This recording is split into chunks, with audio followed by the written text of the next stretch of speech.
ఒక మాట ఉంది వాక్యంలో, taste and see that the lord is good. యెహోవాను రుచి చూచి తెలుసుకోవాలంట. ప్రభువుని ఎలా తెలుసుకోవాలి? రుచి చూచి. ప్రభువుని అనుభవిస్తేనే ఆయనలో ఉన్న మాధుర్యం మనకి అర్థమవుతుంది. ఆయన్ని అనుభవించే కొలది, ఆయన్ని ఆస్వాదించే కొలది ఆయనలో ఉన్న మాధుర్యం మనకి అర్థమయ్యి మనం ఆయనతో సహవాసం చేయడానికి, సమయాన్ని గడపటానికి మనం ఎంతో సంతోషపడేవారుగా ఉంటాం, కానీ సంకోచించే వారముగా ఉండం. ప్రియ సహోదర, ప్రియ సహోదరి, వారు దేవునిలో ఎప్పుడైతే ఆనందించటాన్ని కలిగి ఉన్నారో, దేవుని ప్రజలు ఎప్పుడైతే దేవునితో ఆనందించటాన్ని వారు గురిగా, అలాగే వారి జీవిత శైలిగా, వింటున్నారా? వారి గురి, వారి జీవన శైలి, వారి గురి, వారి డెస్టినేషన్, వారి జీవన శైలి అంటే వారి జీవన విధానం ఏంటి అంటే దేవుని యందు ఆనందించాలి, దేవునిలో ఆనందించాలి. హల్లెలూయా. దేవుని యందు ఆనందించాలి, దేవునిలో ఆనందించాలి. ఎప్పుడైతే ఇటువంటి మనస్తత్వం వాళ్ళు కలిగి ఉన్నారో దేవుడు వాళ్ళ హృదయవాంఛలను తీర్చాడు. గమనిస్తున్నారా? దేవుని వాక్యంలో 37వ కీర్తనలో కనుక మనం చూసినట్లయితే, యెహోవాను బట్టి సంతోషించుము, ఆయన నీ హృదయ వాంఛల్ని తీర్చును. దేవుని యందు సంతోషించడం మనం నేర్చుకోవాలి. దేవుని యందు ఆనందించడం మనం అలవాటు చేసుకోవాలి. దేవునిలోనే నిజమైన సంతోషం ఉంది, దేవునిలోనే నిజమైన ఆనందం ఉంది అనే విషయాన్ని మనం అర్థం చేసుకొని ఆ విధంగా ప్రవర్తించినప్పుడు దేవుడు మన హృదయవాంఛలు తీరుస్తాడంట. ఇంతకీ ఆది సంఘం యొక్క హృదయవాంఛ ఏంటి? వాళ్ళ హృదయవాంఛలు ఏం తీర్చాడు దేవుడు అనేది కనుక ఆలోచిస్తే, ఎవరైతే దేవునిలో ఆనందిస్తారో వాళ్ళ ఆలోచనలు, వాళ్ళ కోరికలు, వాళ్ళ ప్రార్థనలు అందరిలాగా ఉండవు, ప్రత్యేకంగా ఉంటాయి, వ్యత్యాసంగా ఉంటాయి. అందరిలాగా అంటే లోకస్తుల్లాగా. చాలామంది సంఘములో ఉన్నప్పటికీ, సంఘములో చేర్చబడాము అని చెప్తున్నప్పటికి కూడా వారు చేసే ప్రార్థనలు, వారు జీవించే జీవితము లోకానుసారంగానే ఉంటుంది అని చెప్పి అంటలో ఎటువంటి సందేహం లేదు. కానీ ఆది సంఘములో వాళ్ళు రక్షించబడినప్పుడు వాళ్ళ ఆలోచనలు, వాళ్ళ కోరికలు లోక సంబంధంగా లేవు, కానీ ఆత్మీయంగా, దైవ సంబంధంగా, ఇంకా చెప్పాలంటే దేవుని చిత్తానుసారంగా మారిపోయినాయి. గమనిస్తున్నారా? ఎవరైతే దేవునిలో ఆనందించడం మొదలుపెట్టారో, దేవునిలో ఆనందించటమే భాగ్యమని ఎంచారో, దేవునిలో ఆనందించటాన్ని వారు గురిగా పెట్టుకున్నారో, వారి ఆలోచనలు మారిపోయినాయి, వారి జీవిత శైలి, జీవిత విధానం మారిపోయింది. వారు చూడండి, వారి హృదయ వాంఛల్ని దేవుడు ఎలా తీర్చాడో మనకి ఇక్కడ కనపడుతుంది. అపోస్తల కార్యములు 2వ అధ్యాయము, అపోస్తల కార్యములు 2వ అధ్యాయం 42లో ప్రారంభ వచనంలో కనుక చూస్తే,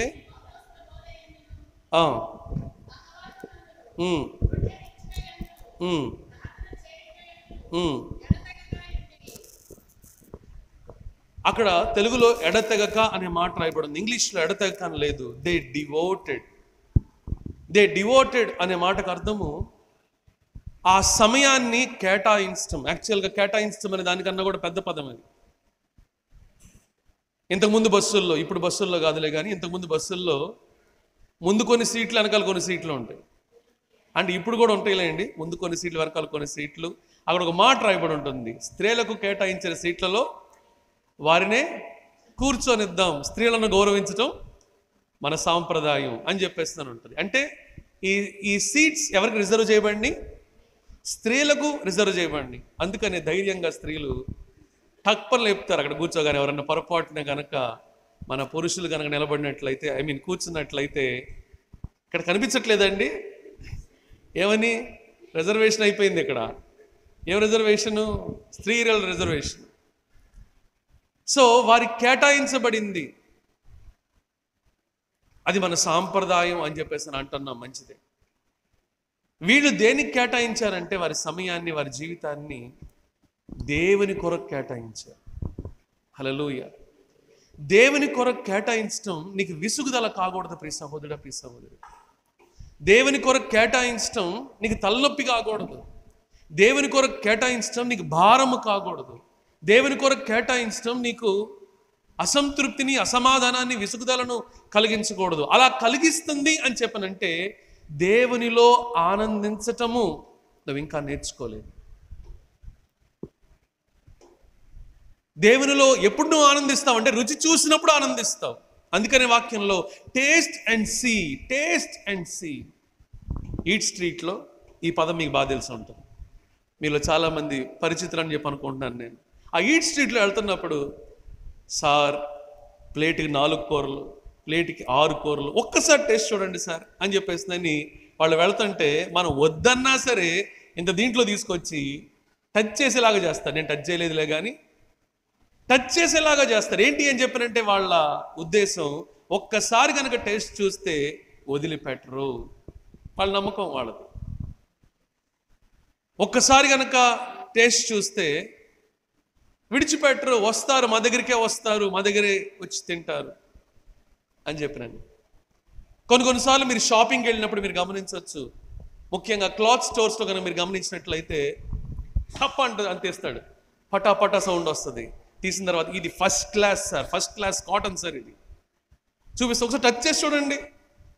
ఏం చేయాలంట? టచ్ చేసి చూడాలి. ఇప్పుడు వాళ్ళు పెద్దగా చూడరేమో కానీ అప్పుడు వాళ్ళు, అంటే మా నాన్నగారు వీళ్ళు అనుకో చూస్తారు ఇలాగా. మరి ఏం అర్థం అవుద్దు నాకు ఇప్పటికీ అర్థం కాదు కానీ చూస్తారు, బాగానే ఉంది, చూసి దాని ఫీల్ని బట్టి చెప్తారు బాగానే ఉంది అని చెప్పేస్తుంది. అంటే టచ్ చేయడం వల్ల అనుభవిస్తున్నారు, ఏదో తెలుసుకుంటున్నారు. దాన్ని బట్టి ఏం తెలుసుకుంటారు? దాని క్వాలిటీ తెలుసుకుంటున్నారు. వాక్యం తెలియపరుస్తుంది, నువ్వు దేవుని తెలుసుకోవాలి. హల్లెలూయా. రుచి చూసి తెలుసుకోవాలి. చాలా రుచులు చూసావు నువ్వు, చాలా రుచులు చూసావు. ఉప్పు కప్పు రంబు, వచ్చే చెప్పుకుందాం. ఉప్పు కప్పు రంబు, నొక్క పోలిక నుండు. ఎందుకు నొక్క పోలిక నుండి అంటే ఏంటమ్మా? ఉప్పు కప్పు రంబు అంటే కప్పు ఏమైనా ఉందా అక్కడ? కప్పు రంగా? ఉప్పు కర్పూరం, అంతేగాని కప్పు కాదు. ఉప్పు కప్పు రంబు నొక్క పోలిక నుండు, చూడ రుచుల జాడ వేరు, పురుషులందు పుణ్య పురుషులు వేరయ్యా, విశ్వధాభిరామ వినురవేమ. ఈ పద్యం మీ అందరికి బాగానే పరిచయమైన పద్యమై ఉండొచ్చు. ఉప్పు కర్పూరం ఎలా ఉంటాయి అంట? ఒకే కలర్లో ఉంటాయి. టేబుల్ సాల్ట్ ఎలాగైతే ఉంటుందో కర్పూరం కూడా అదే విధంగా ఉంటుంది. కానీ దాన్ని టేస్ట్ చేసినప్పుడు ఉప్పు టేస్ట్ వేరు, కర్పూరం టేస్ట్ వేరు. ఈరోజు చాలా రుచులు లోకంలో ఉన్నాయి. చాలా, నన్ను టేస్ట్ చేయి, ఒక్కసారి అనుభవించి చూడు అన్నట్లుగా ఈ లోకంలో చాలా ఉన్నాయి మనిషి అనుభవించడానికి. దానికంటూ ఒక రుచి ఉంది. అది సినిమాలే కావచ్చు, నీ ఫ్రెండ్స్తో నువ్వు చేసే ఫ్రెండ్షిప్పే కావచ్చు. ఎందుకు ఈ మాట అంటానంటే కొంతమంది ఫ్రెండ్స్ లాగా ఉండలేరు. My life is my friend అంటారు.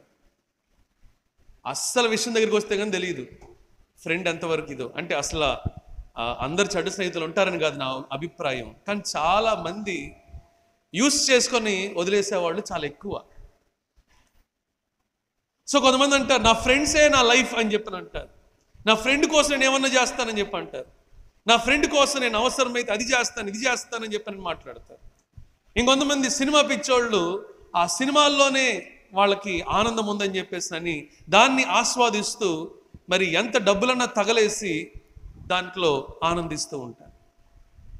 ఇంకొంతమంది తిండి పిచ్చోళ్ళు.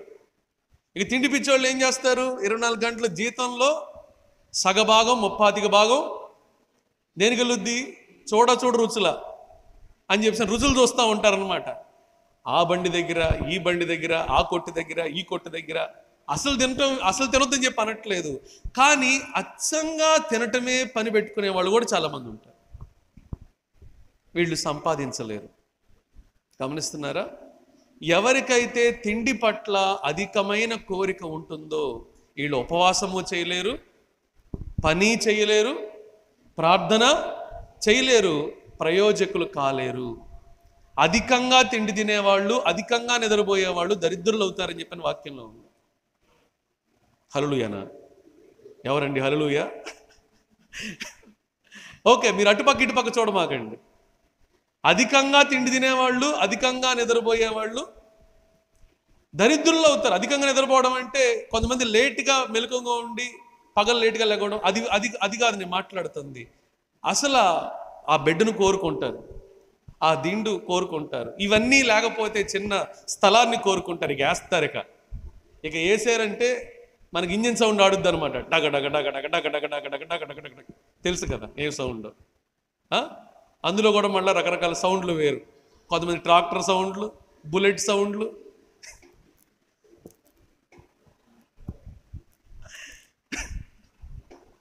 రకరకాల సౌండ్లు అనమాట. సో కొంతమంది దాంట్లో ఆనందం.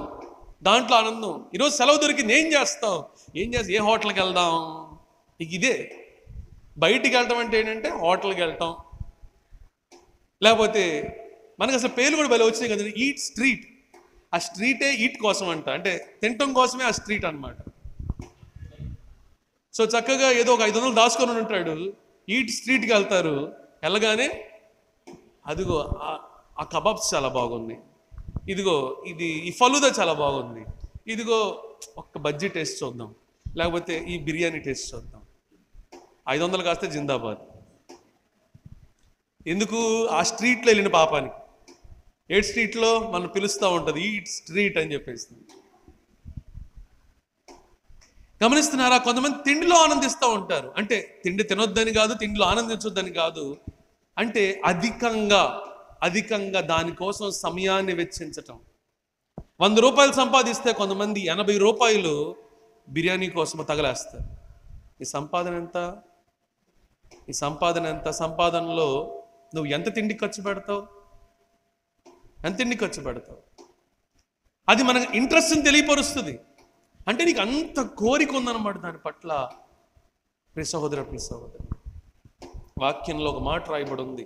హెబ్రీలకు రాసిన పత్రికలో మనం గనక చూస్తే అక్కడ చూడండి ఈ తిండి ఎంత భయంకరమైందో. అమ్మా వస్తున్నాను. ఓకే,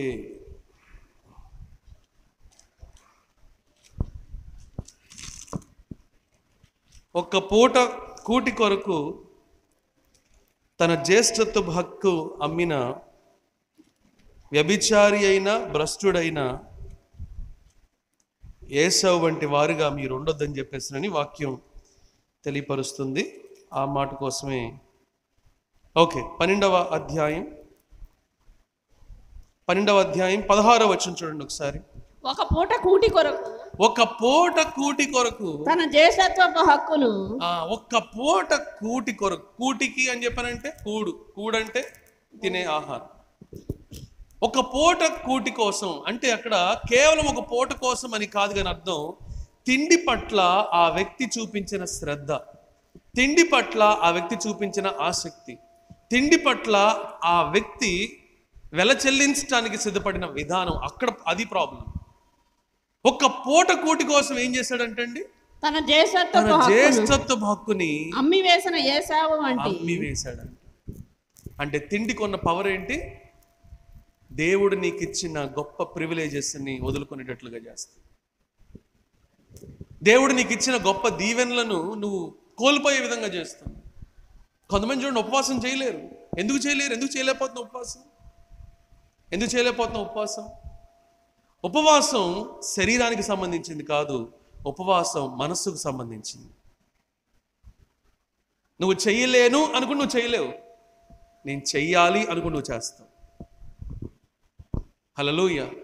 అది మనస్సుకు సంబంధించింది. నీకెంత సెల్ఫ్ కంట్రోల్ ఉంది అనేది నీ ఉపవాసం తెలియపరుస్తుంది.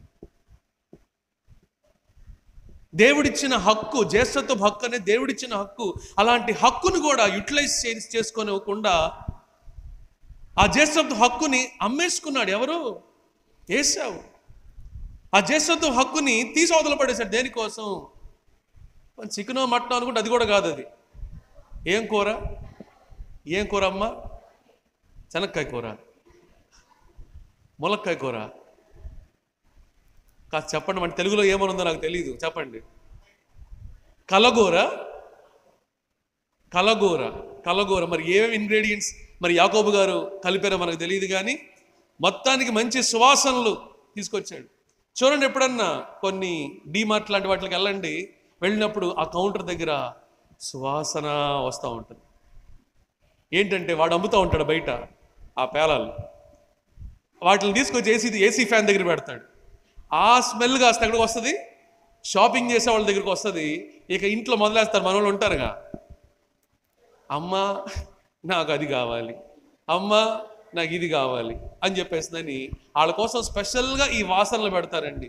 అది కూడా నాకు ఈ మధ్య అర్థమైంది, ఇంతకుముందు తెలియదు నాకు. వాసన చూశాడు. ఎవరు నతనీయేలు? ఏశావు వాసన చూశాడు. ఆ వాసన చూసి అసలు కూరను కూడా చూశాడు. వాసన చూశాడు, కూరని చూశాడు. ఈ రెండింటిని చూడగానే చాలా టెంప్ట్ అయిపోయాడు. ఎంత టెంప్ట్ అయిపోయాడంటే, ఇది కనుక నేను తినకపోతే నేను చచ్చిపోతాను. ఉన్నారు అలాంటి వాళ్ళు? అమ్మో ఒక పూట తినకపోతే ఇంకేమైనా ఉందా, చచ్చిపోతాను నేను, అమ్మో ఒక గంట ఆలస్యమైతే చచ్చిపోతారు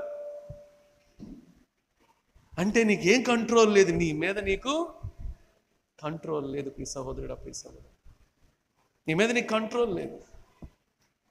ఆ కంట్రోల్ లేని విధానం దేన్ని తెలియపరుస్తుంది? ఆ కంట్రోల్ లేని విధానం నువ్వు ఎంతగా దానికి బానిస అయిపోయావో తెలియపరుస్తుంది.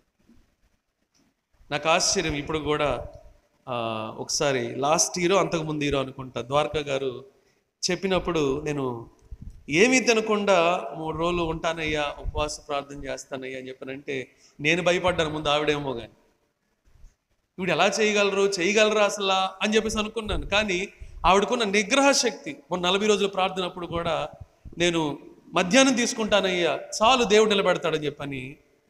అమ్మ మీకు షుగర్ ఏమైనా ఉందా పొరపాటున? హల్లెలూయా, అందుకే లేదు షుగర్, హల్లెలూయా.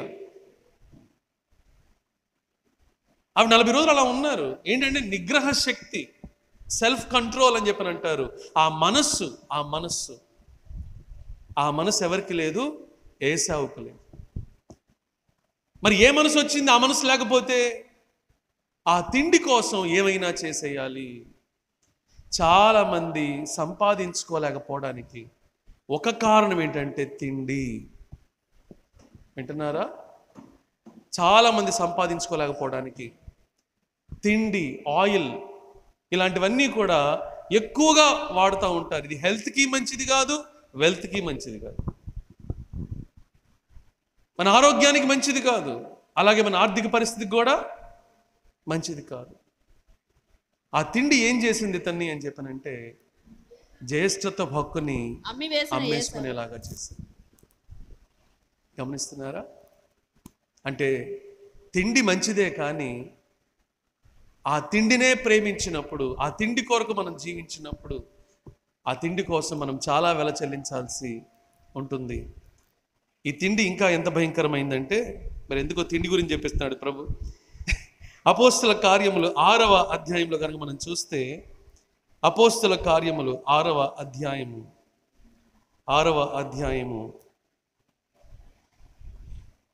1-2 వచనాలు చదవండి.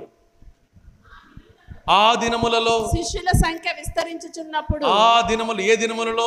ఆది అపోస్తలులు అద్భుతమైన పరిచర్య చేస్తున్న ఆ దినములలో శిష్యుల సంఖ్య విస్తరించుచున్నప్పుడు, విస్తరిస్తుందంటే సంఘం పెరుగుతుంది, మంచిది.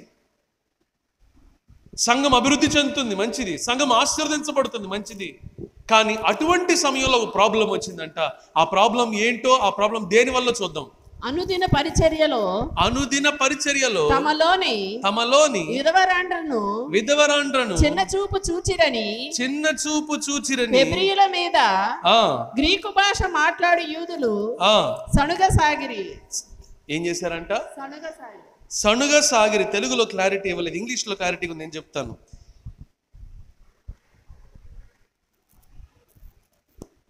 The Hellenistic Jews among them complained against the Hebraic Jews because their widows were being overlooked in the daily distribution of food. ప్రతిరోజు పరిచర్య అంటే మామూలు పరిచర్య కాదు, భోజన పరిచర్య.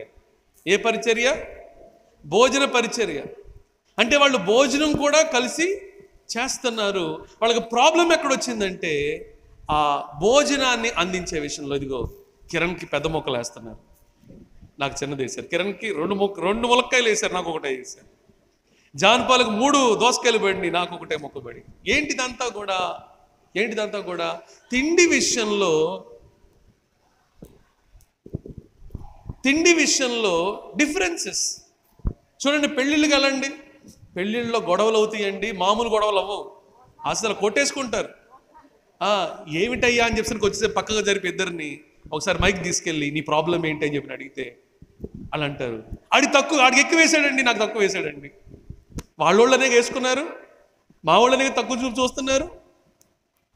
మాకెవరా, మాకు తిండి లేదా, మా ఇంట్లో మేము వండుకోలేమా, మేము కొనుక్కోలేమా, మేము చేసుకోలేమా? ఇక అబ్బో ఏంటి ఈ డిస్కషన్ దేని గురించి అంటే తిండి గురించి. ప్రియ సహోదరి, తిండి మనకు అవసరమే, కానీ దాన్ని మనము అంత స్థాయిలో పెట్టాల్సిన అవసరము లేదు.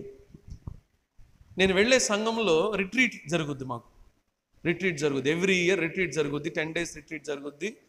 దాంట్లో 5 days ఒక బ్యాచ్, 5 days ఒక బ్యాచ్ ఉంటారు, వేలల్లో వస్తారు ప్రపంచ నలుమూలల నుంచి. దానికి నేను కూడా వెళ్ళాను కొన్నిసార్లు. అలా వెళ్ళినప్పుడు ఇక భోజనం టైం అయింది. ఇక మనకి సహజంగానే భోజనం అనగానే ఆకలేస్తుంది కదా, సో ఏం పెడతారో అని చెప్పి వెళ్ళాను నేను.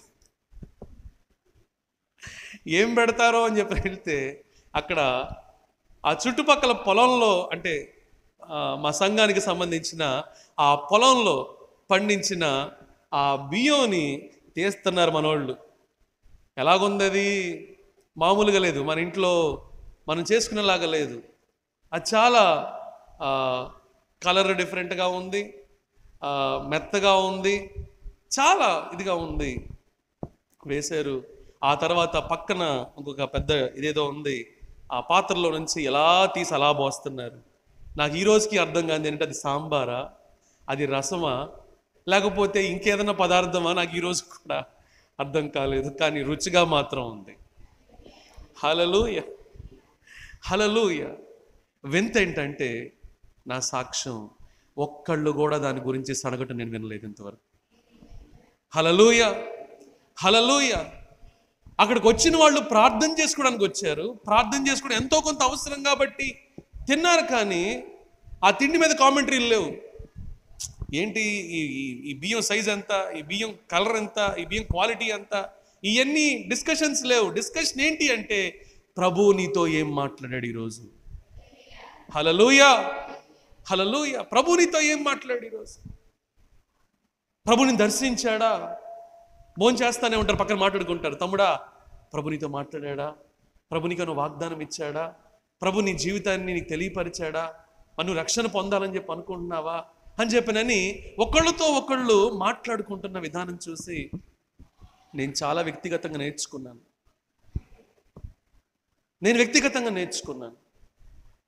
ప్రియ సహోదరి, సంఘములో కూడా ఏ ప్రాబ్లం వచ్చిందంట? దేనివల్ల ప్రాబ్లం వచ్చిందంట? ఆహార పదార్థాలని వడ్డించే విషయంలో ప్రాబ్లం వచ్చిందంట. ఒకళ్ళతో ఒకళ్ళకి సమస్య వచ్చిందంట. వాళ్ళకి ఎక్కువ, వీళ్ళకి తక్కువ, వాళ్ళు మేము వేరే వాళ్ళము. అరే మీరెవరు? మీరు సహోదరులు, మీరు సహోదరీలు, మీరు ఆత్మీయులు. తిండి మిమ్మల్ని దూరపరుస్తుందా? తిండి మిమ్మల్ని విభజిస్తుందా? తిండి మీ మధ్యలో మనస్పర్ధలు తీసుకొస్తుందా? తిండికంత ప్రాముఖ్యతను ఇవ్వచ్చా?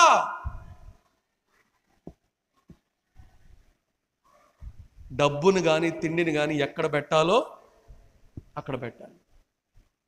అది గనక నీ జీవితాన్ని ఏలడం ప్రారంభించిందంటే నువ్వు దానికి బానిసమైపోతావు. ప్రియ సహోదర, ప్రియ సహోదరి, అంత ఇంపార్టెన్స్ ఇవ్వాల్సిన అవసరం లేదు. మన కడుపు నిండితే చాలు, మా కడుపు నిండితే చాలు. మేము వ్యక్తిగతంగా మా సొంత ఇంట్లో మేము చేసుకునే రైస్ చాలా సామాన్యమైన రైస్. నాకు తెలిసి మీరు ఎవరు కూడా చేసుకోరేమో బహుశా.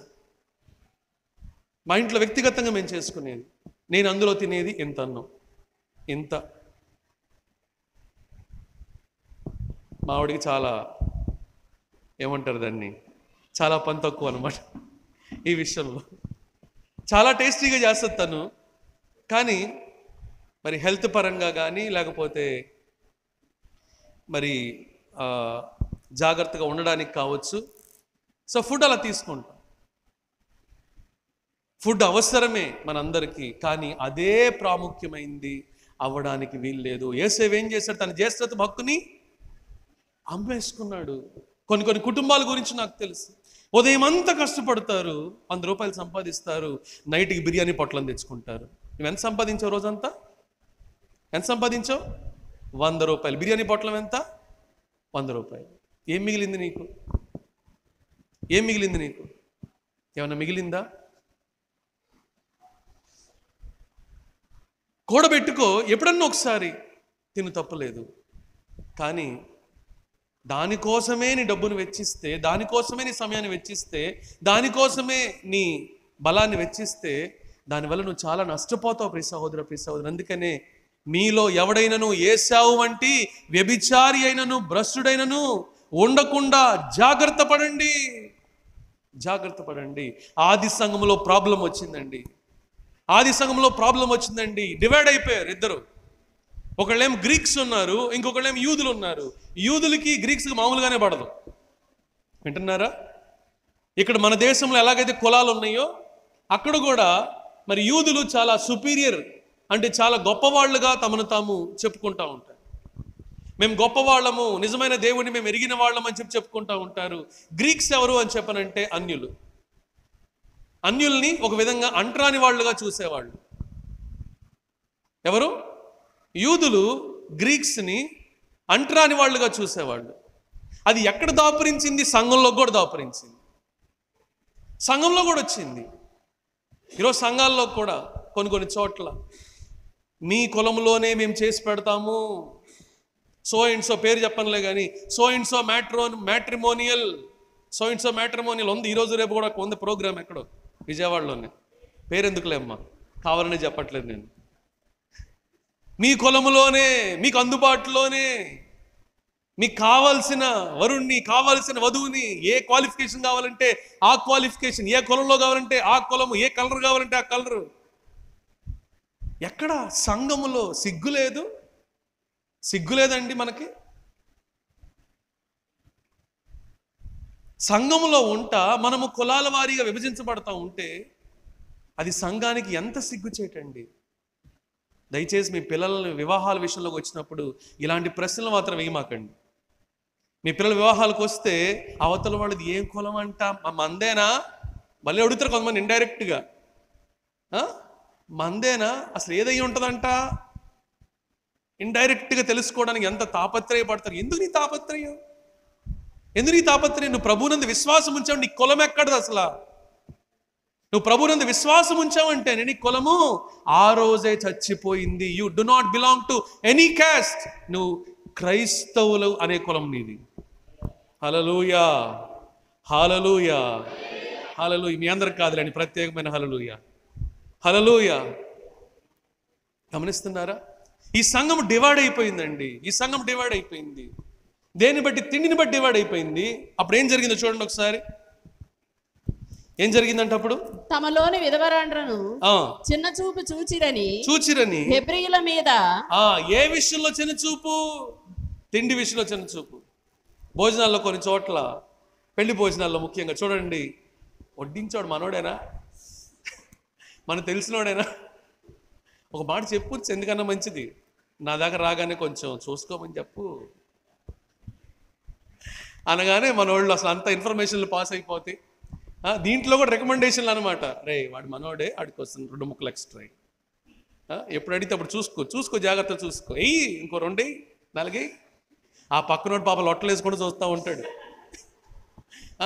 ఎప్పుడు నా దాకా వస్తుందా, అన్ని మొక్కలు అడిగి వేసేస్తున్నారు, నా పరిస్థితి ఏంటా అని చెప్పి నేను. గమనిస్తున్నారా? డివైడ్ అయిపోయారండి వాళ్ళు. వాళ్ళ మధ్యలో డివిజన్స్ వచ్చేసినాయి. ఒకళ్ళని చిన్న చూపు చూస్తున్నారని చెప్పేసిందని వాళ్ళ మధ్యలో తారతమ్యాలు వచ్చేసినాయి. దానికి కారణము ఆహారము. చదవండి అమ్మా. చిన్న చూపు చూచిరని హెబ్రీయుల మీద గ్రీకు భాష మాట్లాడే యూదులు సణుగసాగిరి. గ్రీకు భాష మాట్లాడే యూదులు సణుగసాగిరి. వీళ్ళ ఫీలింగ్ ఏంటంటే మేము గొప్ప వాళ్ళం. ఏదో సామెత ఉంది కదా, చింత సచ్చిన డాష్, అదనమాట. వీళ్ళు రక్షించబడ్డారు పేరుకి, కానీ ఆ పులుపు చావల. ఏంటి ఆ పులుపు? కులము. మేము యూదులము అనే కులము చావల. ఈరోజు క్రైస్తవులు ఎవరన్నా కనుక ఇలాంటి సాక్ష్యాలు చెప్తా ఉంటే, పనికిమాలిన సాక్ష్యాలు చెప్తా ఉంటే, అలాంటి సాక్ష్యాలు కూడా వినమాకండి.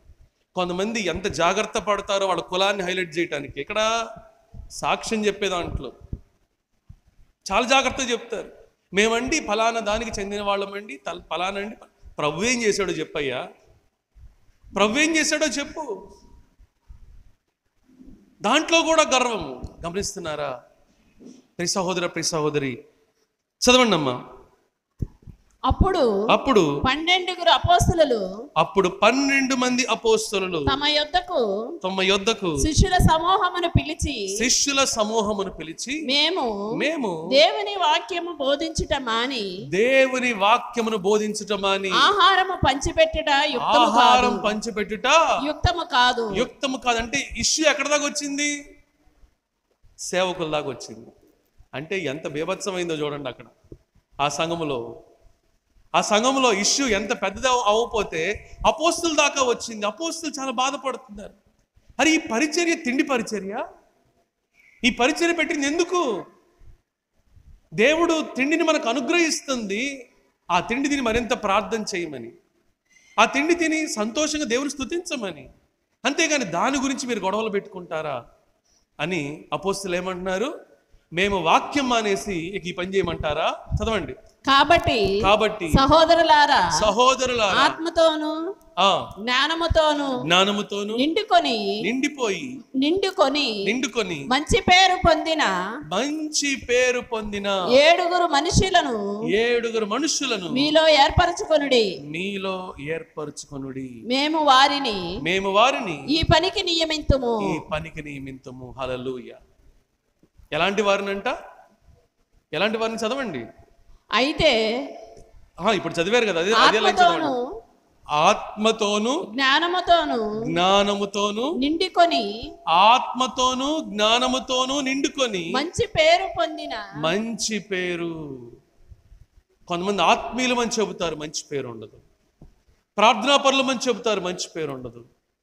మాకు మంచి సాక్ష్యం ఉందని చెబుతారు, రక్షణ సాక్ష్యం, కానీ మంచి పేరు ఉండదు. మంచి పేరు ఎప్పుడు వస్తుంది? మంచి ప్రవర్తన ఉంటే వస్తుంది. మంచి ప్రవర్తన. కోడళ్ళ గురించి అత్తలే సాక్ష్యం చెప్పాలి, అత్తల గురించి కోడళ్ళే సాక్ష్యం చెప్పాలి, భార్యల గురించి భర్తలే సాక్ష్యం చెప్పాలి, భర్తల గురించి భార్యలే సాక్ష్యం చెప్పాలి. ఎందుకంటే వీళ్ళకన్నా బ్రహ్మాండంగా చెప్పేవాళ్ళు ఎవరు ఉండరు. ఎందుకంటే దగ్గరగా చూసేది వాళ్లే కాబట్టి ఆ భర్త ఏంటో, ఆ భార్య ఏంటో, ఆ కోడలు ఏంటో, ఆ అత్త ఏంటో వాళ్ళే చెప్తారు. కాబట్టి ఈ పరిచర్య ఎలాంటి వాళ్ళకి అప్పగించబడుతుంది? మంచి పేరు. ఒకటేమో ఆత్మతో ఏ జ్ఞానము? లోక జ్ఞానం కాదు, దైవికమైన జ్ఞానము.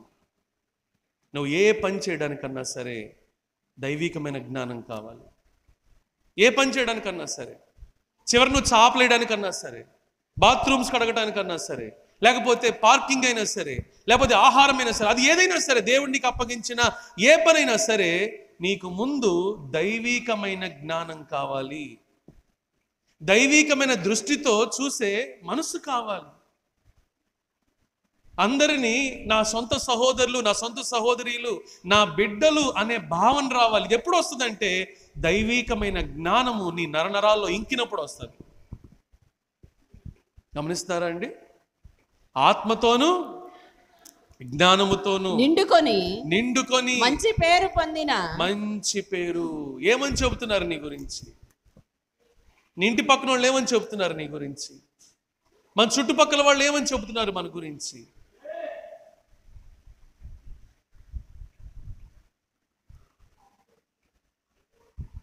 చూడు శాంతి, సండే స్కూల్ జరగట్లేదా? మరి ఏంటి ఇంకా వైట్ డిస్టర్బెన్స్ ఏంటి?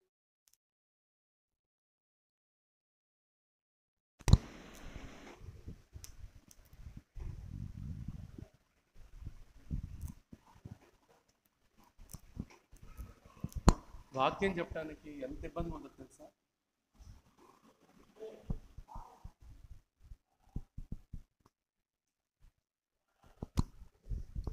చదవండి అమ్మా. ఆత్మతోను జ్ఞానముతోను నిండుకొని మంచి పేరు పొందిన 7 మనుషులను మీలో ఏర్పరచుకొనుడి. మేము వారిని ఈ పనికి నియమింతుము.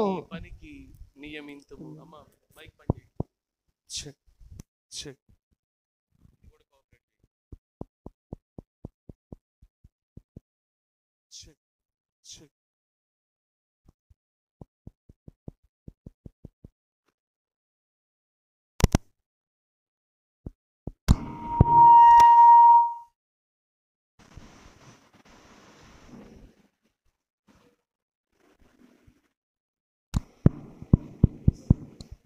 హల్లెలూయా, హల్లెలూయా. కాబట్టి ఆత్మతో, జ్ఞానముతో, అలాగే సమాజములో మంచి పేరు, ఈ 3 మనకు చాలా అవసరం. దేవుని ఆత్మతో నింపబడాలి, దేవుని జ్ఞానముతో మనం నింపబడాలి, అలాగే మన గురించి మంచి సాక్ష్యము చెప్పే విధంగా ఉండాలి. ఎప్పుడైతే వాళ్ళని ఆ పరిచర్యలో పెట్టారో ఆ పరిచర్య చక్కగా చేయడానికి ప్రభు వాళ్ళకి సహాయం చేశారు. హల్లెలూయా. ఈ మాటలు మనం ఎందుకు చెప్పుకుంటున్నాం? ఒక్కొక్కళ్ళు ఒక్కొక్క దాంట్లో ఆనందిస్తున్నారు. కొంతమంది డబ్బులో ఆనందిస్తున్నారు, కొంతమంది లోకంలో ఆనందిస్తున్నారు, కొంతమంది తిండిలో ఆనందిస్తున్నారు, మరి కొంతమంది సుఖభోగాలు అనుభవించడంలో ఆనందిస్తున్నారు, మరి కొంతమంది పాపము చేయడంలో ఆనందిస్తున్నారు. పాపము చేయడము అని చెప్పనంటే దేవునికి విరోధమైన క్రియలు చేసే విషయంలో ఆనందంగా ఉన్నారు.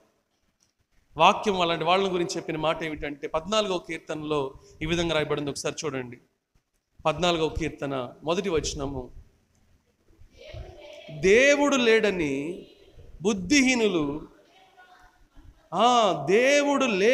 బుద్ధిహీనులు తమ హృదయములో అనుకొందురు, వారు చెడిపోయిన వారు అసహ్య కార్యములు చేయుదురు. దేవుడు లేడని అనుకుంటారంట. అలాంటి వాళ్ళ గురించి వాక్యం తెలియపరుస్తుంది. బుద్ధిహీనులు. చాలా మంది ఇక్కడ దేవుడు లేడని అనుకునే వాళ్ళని గురించి నాస్తికులు అనుకుంటారు. కానీ కేవలం నాస్తికుల గురించే ఈ మాట రాయబడలేదు. నాస్తికులు దేవుడు లేడని చెబుతారు, అలాగే జీవిస్తారు. కానీ ప్రత్యేకంగా ఈ మాటలు ఎవరికి వర్తిస్తాయి అని చెప్పానంటే, దేవుడు ఉన్నాడు అని కనబడుతూ దేవుడు లేడు అన్నట్లుగా ప్రవర్తించడం, దేవుడు నా అంతరంగాన్ని చూస్తున్నాడు అని మంచి మనస్సాక్షిని కాపాడుకోని వాళ్ళు ఉన్నారు. ఏమాత్రం మంచి మనస్సాక్షి లేకుండానే ప్రభు శరీరాన్ని, ప్రభు రక్తాన్ని తీసుకునే వాళ్ళు ఉన్నారు. జీవితాన్ని సరిచేసుకోకుండానే దేవుని పరిచర్య చేసేవాళ్ళు ఉన్నారు. ప్రియ సహోదరి, అలాంటి వాళ్ళందరూ కూడా దేవుని దృష్టిలో ఎవరు? బుద్ధిహీనులు.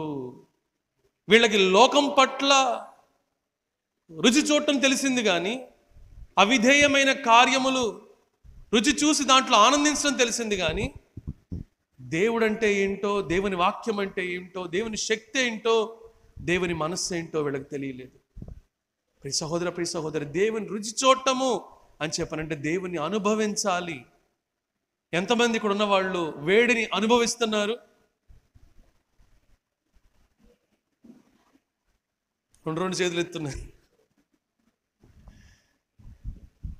వేడిని అనుభవించే వాళ్ళ చేతులు ఎత్తండి. రాజుకు వేడి లేదు, ఇంకొంచెం వేడి రావాలి రాజుకైతే. జాన్ పాల్కి వేడి లేదు, నతానియల్ బాబుకి వేడి లేదు. అంతేనా? ఓకే, దించండి. వేడిని ఎంతమంది చూడగలుగుతున్నారు? చేతులు చూపించండి. వేడి బలి ఎర్రగా ఉందండి, లేదా పసుపుగా ఉందండి. వేడిని చూడగలుగుతున్నామా? వేడిని చూడలేకపోతున్నాం, కానీ అనుభవించగలుగుతున్నాం. ఎంతమంది గాలిని ఫీల్ అవుతున్నారు? ఎంతమంది గాలిని చైర్లు కూడా అలాగే వేసుకుంటారు, గాలి తగిలేటట్టు. కొంచెం ఈ చెయ్యి కన్నా తగిలితే బాగుండు అని అలా వేసుకునేవాళ్ళు. మన కరుణాకర్ వేసుకున్నట్టుగా ఆ గుమ్మాని దగ్గరలో, మన మన కిరణాలు కూర్చున్నట్టుగా ఆ ఫ్యాన్ కిందలో. అంటే ఏంటి? గాలిని అనుభవిస్తున్నారు. మరి గాలి ఏ కలర్లో ఉంటుందండి? తెల్లగా ఉంటుందా? నల్లగా ఉంటుందా? ట్రాన్స్పరెంట్గా ఉంటుందా? దేవుణ్ణి కూడా చూడలేకపోవచ్చేమో, కానీ we can definitely feel and experience his presence. మనము దేవుణ్ణి చూడలేమేమో, కానీ దేవుణ్ణి అనుభవించగలం. ఆయన్ని రుచి చూచి నువ్వు తెలుసుకుంటే నువ్వు ఆయనలో ఆనందించడానికి ఇష్టపడతావు. చాలా కాలం క్రితం, ఎందుకు తిండి ఎగ్జాంపుల్సే వస్తున్నాయండి ఈరోజు, కారణం తెలియదు కానీ, చాలా కాలం క్రితం నేను హైదరాబాద్ వెళ్ళినప్పుడు నా ఫ్రెండ్ ఒకడు ఉండేవాడు. వాడు ఇప్పుడు యూఎస్లో డాక్టర్గా వర్క్ చేస్తున్నాడు. వాడు నా హైదరాబాద్ అంతా చూపించాడు. దాంట్లో ప్రధాన భాగంగా, ఒరే నువ్వు అసలు పిస్తా హౌస్కి రావాలిరా, ఇదంతా కాదు కానీ నువ్వు పిస్తా హౌస్కి రావాలి చార్మినార్ దగ్గర, అసలు సూపర్ ఉంటుందిరా అని చెప్పన్నాడు. సరే వెళ్ళాను. పెద్ద క్యూ ఉంది. పాపం మావాడే వెళ్ళి ఆ క్యూలో నిలబడి, అది వరల్డ్ ఫేమస్ అనమాట. అది నాకు అప్పటిదాకా హలీం అనే పేరు తెలియదు. నాకు పిస్తా హౌస్ గురించి కూడా నాకు అసలు అంతకుముందు పెద్దగా ఐడియా లేదు. చాలా పెద్ద క్యూ ఉంది. ఆ క్యూలో మొత్తానికి వెళ్ళి మా వాడు సంపాదించారు. తినరా, ఇది తింటా, కోక్ దాగరా, అసలు సూపర్ రా అని చెప్పన్నాడు. తిన్నా.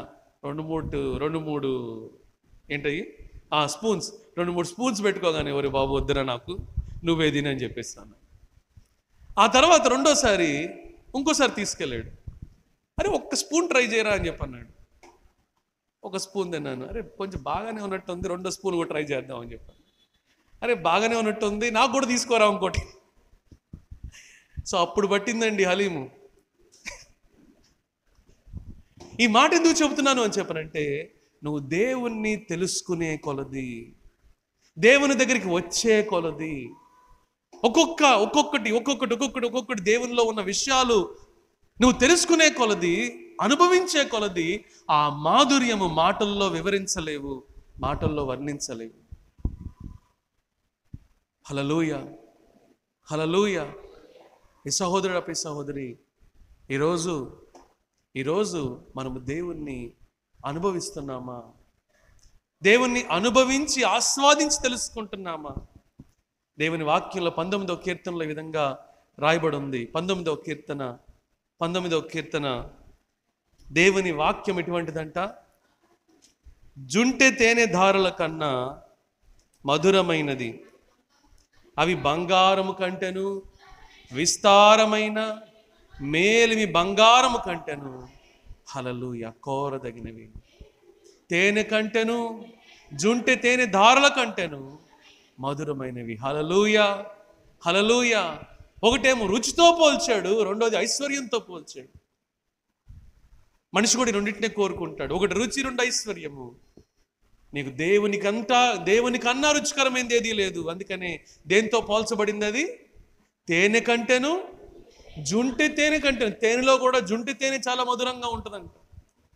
అంతకన్నా మధురమైందంట ఏంటి?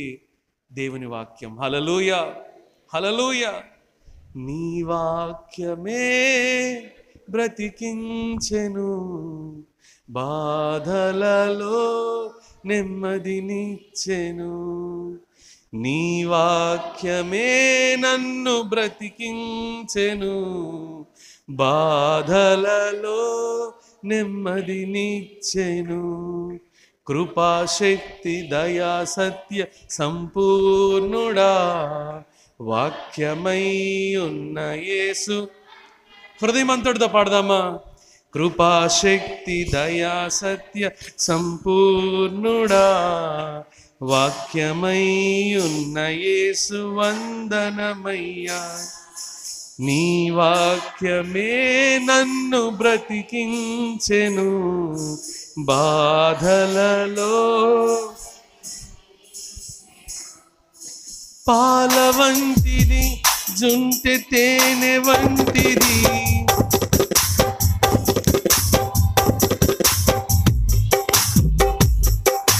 పాల వంటిది జుంటె తేనె వంటిది, నా జీవకు మహామధురమైనది. మేలిమి బంగారు కన్న మిన్నయైనది, మేలిమి బంగారు కన్న మిన్నయైనది.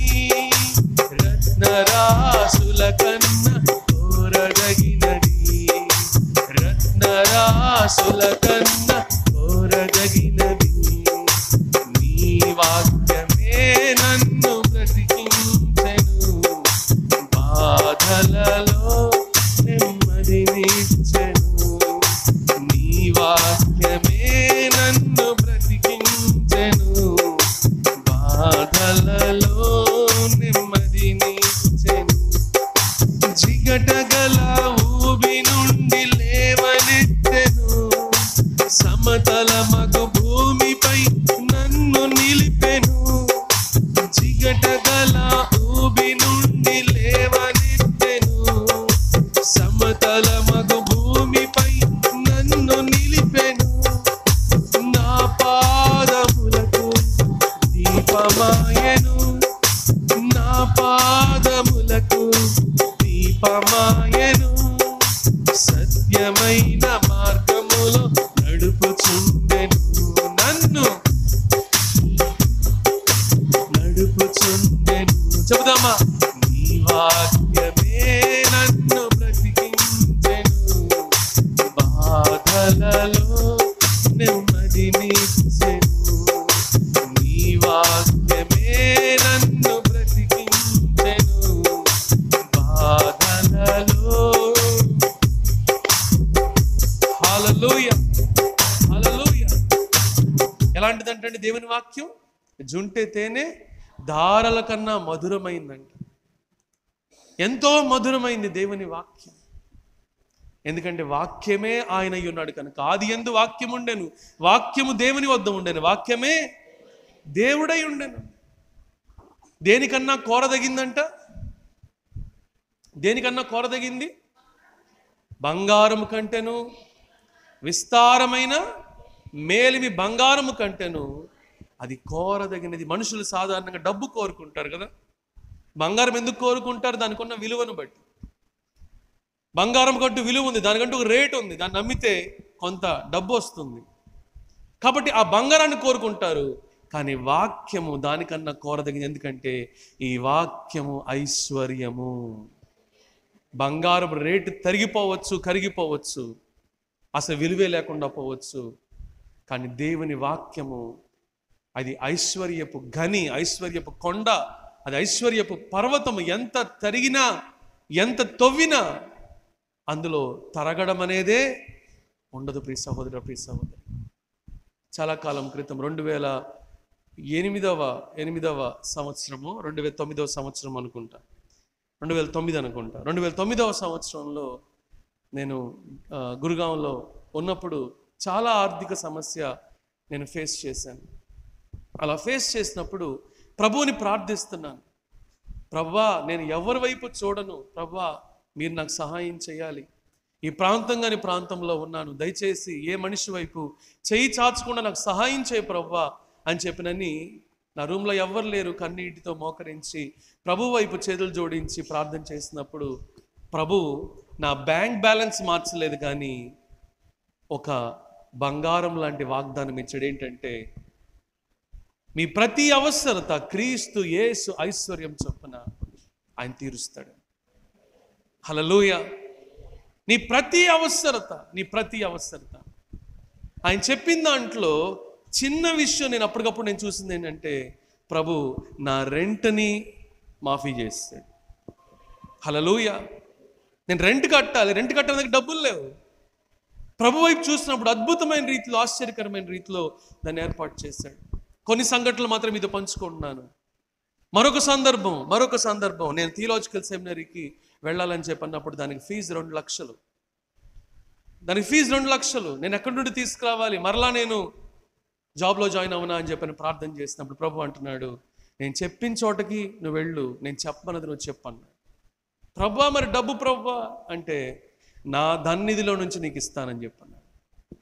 హల్లెలూయా. నేను నెక్స్ట్ జూన్ కల్లా జాయిన్ అవ్వాలి, డిసెంబర్ కల్లా 2 లక్షలు ప్రభు ఇచ్చాడు. హల్లెలూయా.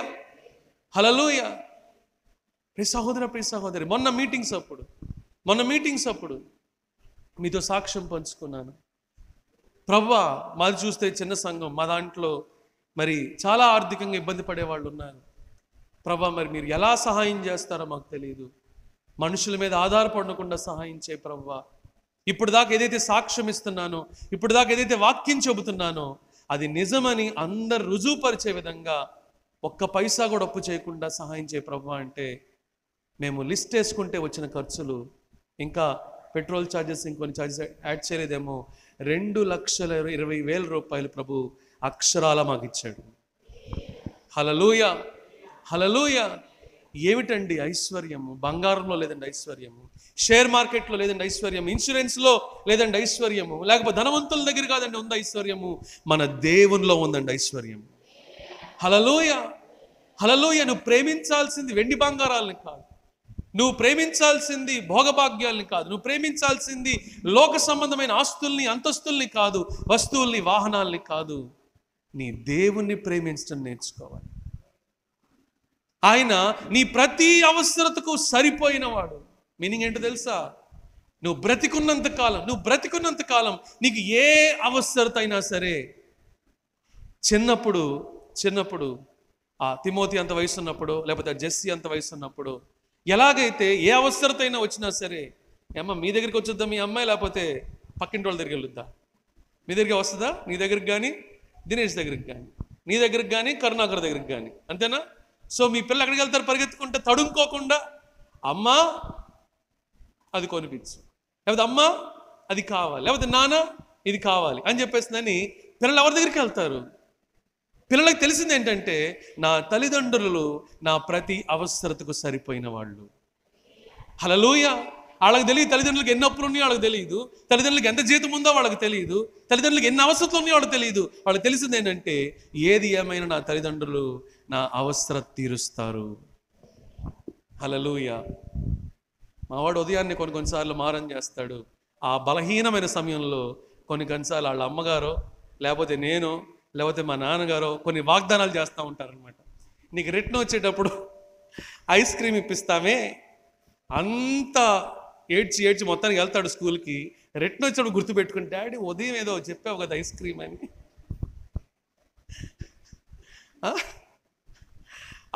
ఆ స్ట్రీట్ దాకా రాగానే అంటాడు, ఇక్కడ మనం ఆగితే బాగుంటుందేమో. ఎక్కడ? షాపు దగ్గర. ఏమైనా కొనివ్వచ్చుగా, కాన్ఫిడెంట్గా చెప్తాడు అనమాట. ఏమైనా కొనివ్వచ్చుగా.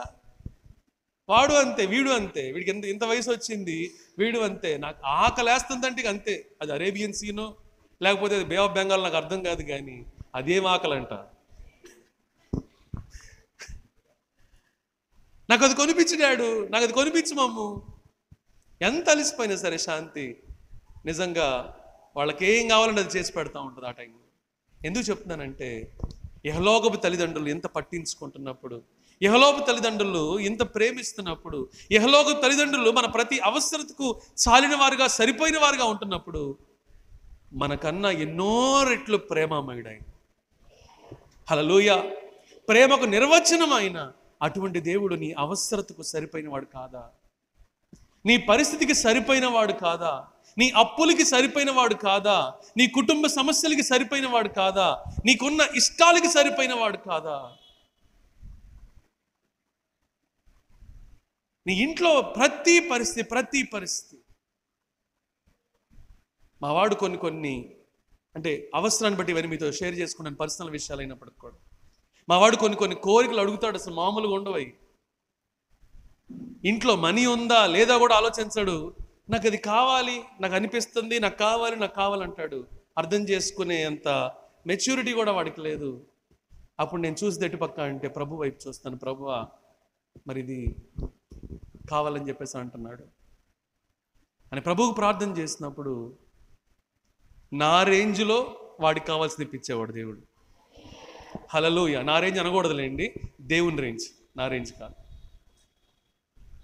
కొన్నిసార్లు పిల్లలు అలా బలవంతం చేస్తారు, అది కూడా ప్రభువుకు తెలుసు. వాళ్ళని ఎలా తృప్తిపరచాలో ప్రభువుకు తెలుసు. హల్లెలూయా. దాని గురించి బాధపడాల్సిన అవసరం లేదు. నీ తండ్రి ఉన్నాడు నేను చూసుకోవడానికి. నా బిడ్డ ఆకలితో ఏడుస్తుందని నువ్వు ఏడవలసిన అవసరం లేదు. నీ తండ్రి దగ్గరికి రా. ఆయన చాలినవాడు, ఆయన సరిపోయినవాడు, అమూల్యమైన వాగ్దానాలు నీకు ఇచ్చి నన్ను అడుగు అని చెప్పి అంటున్నాడు. హల్లెలూయా. అమూల్యమైన వాగ్దానాలు ఉన్నాయండి. ఇందాక ఒక పాట పాడుకున్నాం కదా. ఏం పాట పాడుకున్నాం మనము? అమూల్యములైన, ఇప్పుడు ట్రాక్ పెట్టమాకండి. అమూల్యములైన వాగ్దానములు అత్యధికముగా ఉన్నాయంట. అత్యధికంగా ఉన్నాయండి అమూల్యమైన వాగ్దానాలు. ఇది ఎందుకు అమూల్యం అంటే ఇది బ్యాంక్లో ఉండే చెక్ కన్నా కూడా అమూల్యమైంది. హల్లెలూయా. బ్యాంక్లో అన్నా సరే కొన్నిసార్లు డబ్బు ఉండకపోవచ్చేమో, కానీ మన ప్రభు ఒక్కసారి సైన్ చేసిన తర్వాత ఇక దానికి తిరిగే లేదు. హల్లెలూయా. నువ్వు వెళ్ళడమే, ఆ వాగ్దానం పట్టుకొని ఆ ప్రభు దగ్గరికి వెళ్ళడమే. ప్రభువా నిన్ను కాకపోతే నేను ఎవరిని ఆశ్రయిస్తానయ్యా, నువ్వు కాకపోతే నాకు ఎవరు, ఇలాగే వెళ్ళాలండి ప్రభు దగ్గర. నేను అలాగే వెళ్తాను. నువ్వు కాకపోతే ఎవరు చూసుకుంటారు ప్రభువా, నువ్వు కాకపోతే ఎవరు కాపాడుతారు ప్రభువా, మీరు కాకపోతే ఎవరు సహాయం చేస్తారు ప్రభువా అని ప్రభు దగ్గరికి వెళ్ళినప్పుడు ప్రతి చిన్న అవసరత అండి, ప్రతి చిన్న అవసరత ప్రభు చూసుకుంటాడండి. హల్లెలూయా. ఎంత నమ్మదగిన వాడు కదండి. ఒకరోజు మేము కారులో వెళ్తున్నప్పుడు ఆ రోజు కారులో గెస్ట్లు ఉన్నారు. సరే వాళ్ళకి ఏమైనా ఇప్పించాలని చెప్పి అనిపించింది. నా జేబులో 10 రూపాయలే కనపడుతుంది. నా జేబులో 10 రూపాయలే కనపడుతున్నాయి. నేను కారు ఆపమన్నాను. తమ్ముడు డ్రైవ్ చేస్తుంటే ఇక్కడ ఏమైనా తీసుకుందామని చెప్పి అనిపించింది. చెప్పే కదా మా పిఏ అని చెప్పేసిందని. సో శాంతి మరి ఏమైనా తీసుకుందామని చెప్పానని, మరి మనీ ఎలా ఉంది అని చెప్పేసి అంటే వెంటనే తను గుర్తు చేసింది. మార్నింగ్ ఎవరో మీ చేత ప్రార్థన చేయించుకొని ఎంతో మీకు ఇచ్చినట్టున్నారు కదండి, ఒకసారి చూడండి ఎంతో అని చెప్పి చూసినప్పుడు ఆ కారులో ఉన్న వాళ్ళకి ఏం అవసరమో దానికి కావాల్సిన డబ్బు దేవుడు ఇచ్చాడండి. హల్లెలూయా. ఎంత ఆశ్చర్యం, ఎంత అద్భుతం.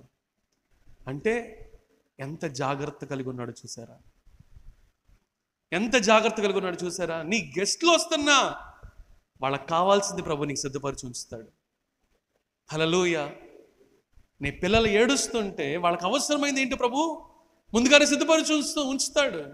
నీ కుటుంబంలో అవసరత రాకముందే ఆ అవసరతను గురించిన ఏర్పాటు ప్రభు చేసే ఉంచుతాడు. హల్లెలూయా. ప్రియ సహోదర, ప్రియ సహోదరి, ఇటువంటి గొప్ప దేవుని మనం రుచి చూసామా? ఇటువంటి గొప్ప దేవుని రుచి చూసామా? ఎన్నో విషయాలు రుచి చూస్తున్నాము, కానీ గమనించండి, ఇప్పుడు నేను అనేకమైన విషయాలు చెప్పాను. ఈ విషయాల్లో ఏది కూడా మీకు సంతృప్తిని, సంతోషాన్ని ఇవ్వదు. క్షణికమైన, తాత్కాలికమైన సంతోషాన్ని ఇస్తుందేమో, కానీ అది ఎల్లవేళలా సంతోషాన్ని, ఎల్లవేళలా సంతృప్తిని కలిగించదు. ప్రియ సహోదర, ప్రియ సహోదరి, ఒకప్పుడు లోకంలో ఆనందం ఉందని చెప్పాను అనుకున్న వాడిని, లోకంలో ఆనందాన్ని వెతుక్కున్న వాడిని, లోకంలో ఆనందమే నిజమైన ఆనందం అని చెప్పి అనుకున్న వాడిని, అదే జీవితం అని చెప్పి అనుకున్న వాడిని, కానీ ప్రభువుని రుచి చూసిన తర్వాత ఆయనకు మించిన, ఆయన సన్నిధిలో అనుభవించే ఆ సంతోషానికి మించిన గొప్ప సంతోషం ఎక్కడా లేదని అర్థమైంది. హల్లెలూయా. ప్రియ సహోదర, ప్రియ సహోదరి, మరొక ప్రాముఖ్యమైన విషయం చెప్పి నేను క్లోజ్ చేసేస్తాను. చాలామంది పాపంలో ఆనందించేవారుగా ఉన్నారండి. చాలామంది పాపంలో ఆనందించేవారుగా ఉన్నారు. ఆ పాపమును మానేయలేక దేవుని దగ్గరికి రాలేకపోయే వాళ్ళు కూడా ఉన్నారు. అలాంటి వాళ్ళలో నేను ఒకప్పుడు పాపమును ఆపలేక, పాపము తప్పని తెలుసు కానీ ఆపలేక, వదులుకోలేక దాంతోనే జీవితాన్ని కొనసాగించే వాళ్ళు ఉన్నారు. సంతోషం ఉంటుందా అంటే సంతోషం ఉండదు, నెమ్మది ఉంటుందా అంటే నెమ్మది ఉండదు, సంతృప్తి ఉంటుందా అంటే సంతృప్తి ఉండదు. దానికి బదులు అవమానాలు, దానికి బదులు నష్టాలు, దానికి బదులు కష్టాలు, దానికి బదులు బాధలు, దుఃఖము, వేదన, ఇవన్నీ కూడా పాపం వలన వచ్చే జీతాలు. ప్రియ సహోదర, ప్రియ సహోదరి, ప్రభు ప్రేమ ఎంత గొప్పదంటే ఇవన్నీ భారము గుండెల్లో బరువెక్కిపోయినప్పుడు నేను ప్రభు దగ్గర ఏడుస్తూ కన్నీరు కారుస్తూ ప్రార్థన చేస్తున్నాను. ప్రభువా, మీలో చాలామందికి లాగా ఒక్కొక్క పాపను ఒప్పుకునేంత చిన్న లిస్ట్ నాకు లేదు. నా లిస్ట్ చాలా పెద్దది. ఒక్కొక్క పాప నేను ఒప్పుకోలేదు. నేను చేసిన నాకు చేసినవన్నీ కూడా పాపాల్లాగానే కనపడుతున్నాయి. ప్రభువా, నేను నా ఆలోచనే సరైంది కాదు ప్రభువా, నా జీవితమే సరైంది కాదు ప్రభువా, నా క్రియలు సరైనవి కావు ప్రభువా అని ప్రభు సన్నిధిలో ప్రార్థన చేసినప్పుడు, హృదయాన్ని కృమ్మరించినప్పుడు ఆయన ఒక వాగ్దానం ఇచ్చాడు. ఏమిటంటే, విస్తారమైన నీ పాపాలు క్షమించబడినాయి, సమాధానంతో వెళ్ళి. హల్లెలూయా. ఈ మాట నేను ఎప్పుడు మర్చిపోలేను. విస్తారమైన నీ పాపాలు, వాస్తవం, నా పాపాలు విస్తారమైనవి. ఈరోజు ఆయన పట్ల ఎందుకంటే ప్రేమ, నా విస్తారమైన పాపాలను బట్టి నన్ను ఎవరు ప్రేమించరండి. నా దగ్గర డబ్బు ఉంటే ఒకవేళ ప్రేమిస్తారేమో, నా మాటలు బాగుంటే ప్రేమిస్తారేమో, లేకపోతే నేను వాళ్ళ దృష్టికి బాగా కనబడితే ప్రేమిస్తారేమో, నేను వాళ్ళ పట్ల మంచిగా ఉంటే ప్రేమిస్తారేమో, నా వల్ల ఏదన్నా లాభం ఉంటే ప్రేమిస్తారేమో. నేను పాపినై ఉండగా ప్రేమించిన ఒకే ఒక్క వ్యక్తి మన ప్రభు అండి. హల్లెలూయా, హల్లెలూయా. మనం ఎలాగున్నామో, ఏ స్థితిలో ఉన్నామో ఆ స్థితిలోనే మనల్ని ప్రేమించిన వ్యక్తి కేవలము ఆయన మాత్రమే. ఆ రుచిని నువ్వు ఎప్పుడన్నా చూసావా? నేను చూశాను.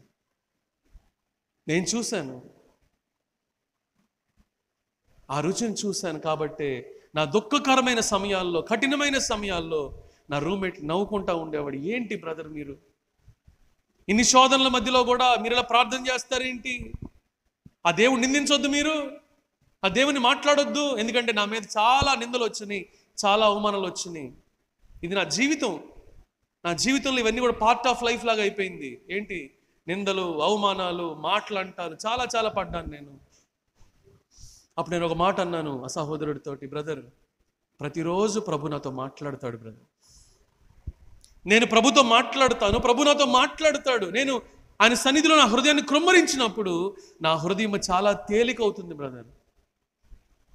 ఆయన వాగ్దానాలే నిలబెడుతున్నాయి. ఆయన వాగ్దానాలే, ఆయన వాక్యమే బ్రతికిస్తుంది, నడిపిస్తుంది. ప్రియ సహోదరుడా, ప్రియ సహోదరుని, ఒక్కసారి ఆయన రుచి చూస్తే నీ జీవితంలో ఇంకా ఎన్నడూ కూడా ఆయన నుండి తప్పిపోవాలి అనే మనసు ప్రభు నీకు రానివ్వడు. ఆయన అంత మధురమైన వాడు, ఆయన సన్నిధి అంత మాధుర్యమైనది. అంత అనుభవించాడు కాబట్టే యేసన్న గారు అంత అద్భుతమైన పాటలు ప్రభు కోసం రాశాడు. ఈరోజు ఆ భాగ్యం నీకొద్దా? ఈరోజు ఆ ఆనందం నీకొద్దా? ఈరోజు అటువంటి శ్రేష్టమైన అనుభవం నీకొద్దా? ఎప్పుడైతే వీళ్ళు ఈ ఆది సంఘంలో వాళ్ళు ప్రభునందు ఆనందించడం మొదలు పెట్టారో, వాళ్ళ హృదయ ఆలోచనలు మారిపోయినాయి, వాళ్ళ హృదయ తలంపులు మారిపోయినాయి, వాళ్ళ హృదయ కోరికలు మారిపోయినాయి. వాళ్ళు ప్రభువుని సంతోషపెట్టాలి అనే కోరికలు కోరడం మొదలుపెట్టారు. ప్రభువుని ఘనపరచాలి అనే ప్రార్థనలు చేయడం మొదలుపెట్టారు. అనేక మంది రక్షించబడాలి, మారు మనసు పొందాలి అని కన్నీరు కాల్చడం మొదలుపెట్టారు. వాళ్ళ ప్రార్థనకు తగినట్టుగా అంచెలంచెలుగా వేలల్లో సంఘము విస్తరించడం మొదలుపెట్టింది, ఫలించడం మొదలుపెట్టింది. హల్లెలూయా. ప్రభు వాళ్ళ మధ్యలో అద్భుతాలు చేయడం మొదలుపెట్టాడు, ఆశ్చర్యకార్యాలు చేయడం మొదలుపెట్టాడు, గొప్ప కార్యాలు చేయడం మొదలుపెట్టాడు. అద్భుతమైన శిష్యుల్ని, సాక్షుల్ని ప్రపంచానికి ప్రభు అందించాడు. హల్లెలూయా.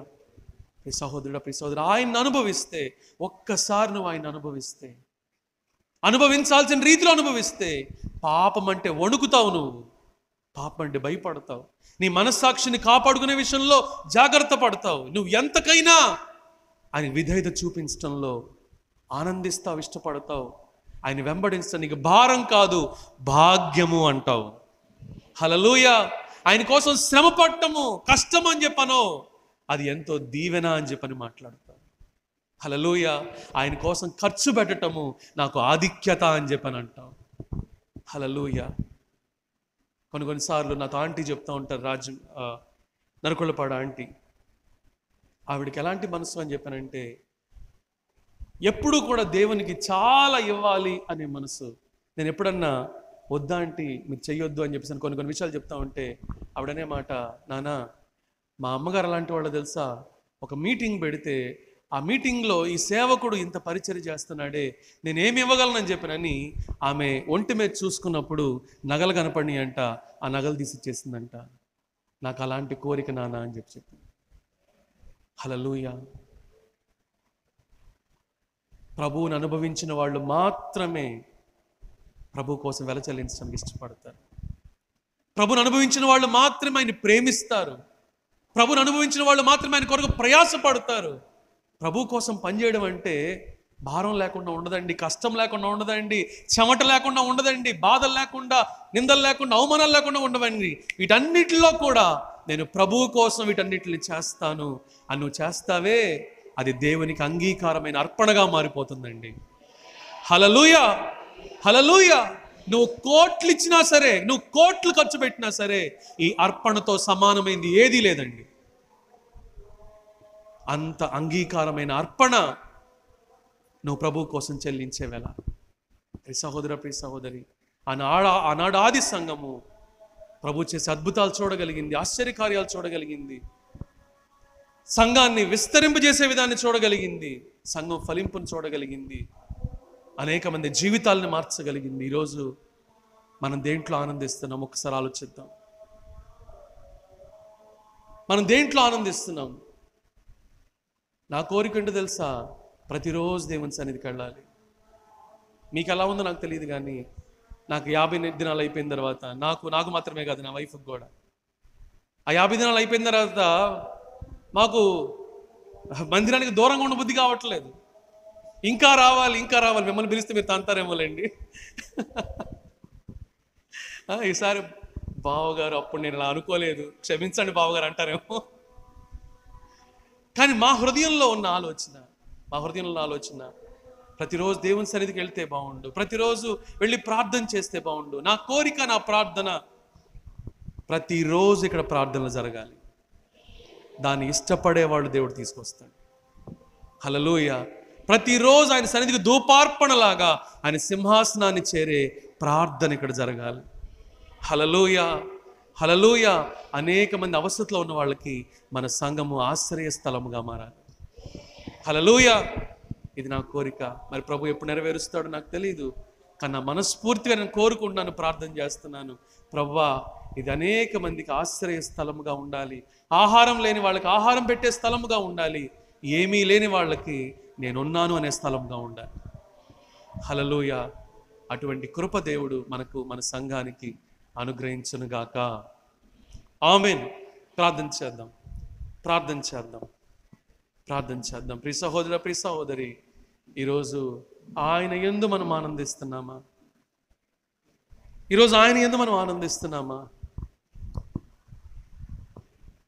లోకంలో నీకు ఎన్నో కనపడుతూ ఉండొచ్చు, అన్నీ నీకు ఉపయోగకరంగానో, మేలుకరంగానో, ఆశీర్వాదకరంగానో, సంతోషంగానో కనిపించవచ్చు. కానీ బంగారము కన్నా, విస్తారమైన మేలు బంగారము కన్నా కోరదగిందంట ఆయన వాక్యము, ఆయన సన్నిధి. తేనె కన్నా, జుంటె తేనె ధారల కన్నా మధురమైందంట ఆయన వాక్యము. నువ్వు అనుభవించావా? ఒకవేళ అనుభవించలేకపోతున్నావేమో, ఒకవేళ అడుగు ప్రభువుని, ప్రభువా, ఇలా రాయబడి ఉంది కదయ్యా నీ వాక్యంలో, నాకు ఆ రుచి తెలియజేయి ప్రభువా, నాకు ఆ రుచి తెలియట్లేదు ప్రభువా, నాకు ఆ రుచి తెలియజేయి ప్రభువా, నిన్ను అనుభవించే ఆ భాగ్యము నాకు దయచేయి, నా జీవితాన్ని సమర్పించుకునే భాగ్యం నాకు దయచేయి. నీ మందిరములో ఒలీవ మొక్క వలె నేను ఉండిపోవాలయ్యా. ప్రియ సహోదర, ప్రియ సహోదరి, నువ్వు ఆయన అనుభవిస్తే నువ్వు దేన్ని కోరుకోవడానికి ఇష్టపడవు. ఆయనలో ఉన్న మాధుర్యం అలాంటిది, ఆయన సన్నిధిలో ఉన్న భాగ్యం అలాంటిది, ఆయనలో ఉన్న గొప్పతనం అలాంటిది, ప్రేమ అలాంటిది. నీకెక్కడ ఆ భాగ్యం దొరకదు. ఈరోజు ఆయన యందు ఆనందిస్తున్నావా?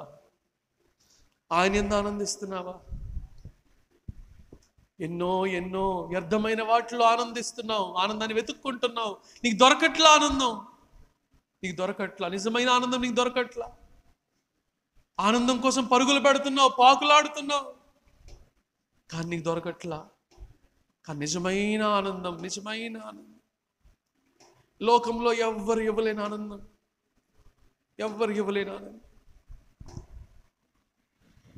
ఎవరు ఇవ్వలేని ఆనందం ఆయన మాత్రమే ఇవ్వగలడు.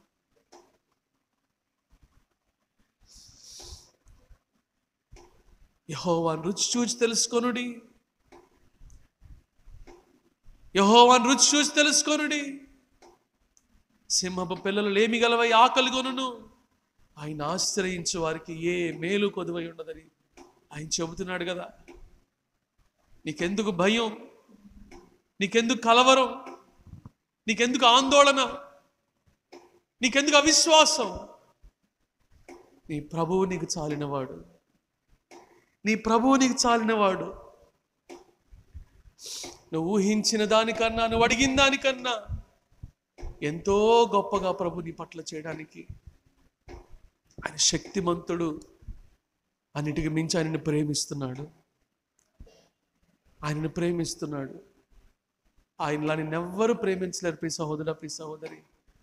నీ అందాన్ని బట్టి ప్రేమిస్తారేమో, నీ మాటలను బట్టి ప్రేమిస్తారేమో, నీ పాటలను బట్టి ప్రేమిస్తారేమో, నీ తెలివితేటలను బట్టి ప్రేమిస్తారేమో, నీ డబ్బును బట్టి ప్రేమిస్తారేమో. కానీ నువ్వు నేను అయోగ్యులుగా ఉండగా కూడా ఏమాత్రము ఏమాత్రము ఏమాత్రం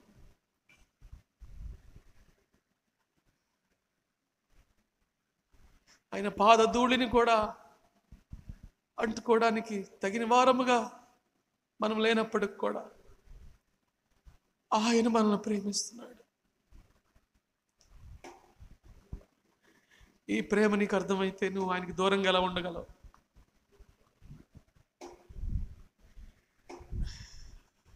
ఈ ప్రేమ నీకు అర్థమైతే ఆయన ప్రేమించకుండా ఎలా ఉండగలవు?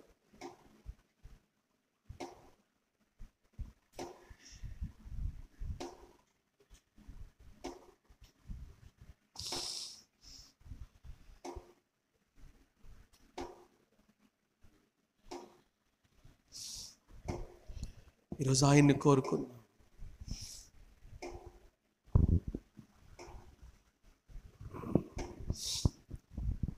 ఆనందమే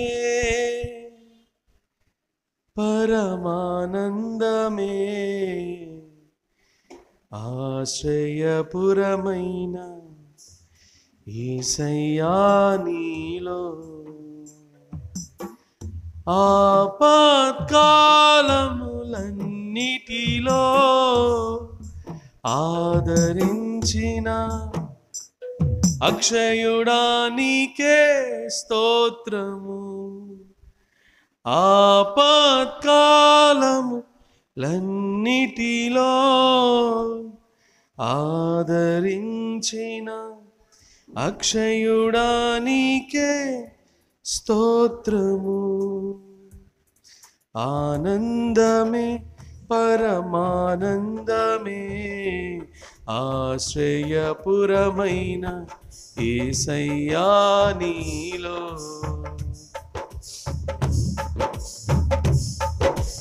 ఆనందమే పరమానందమే ఆశ్రయపురమైన యేసయ్యా నీలో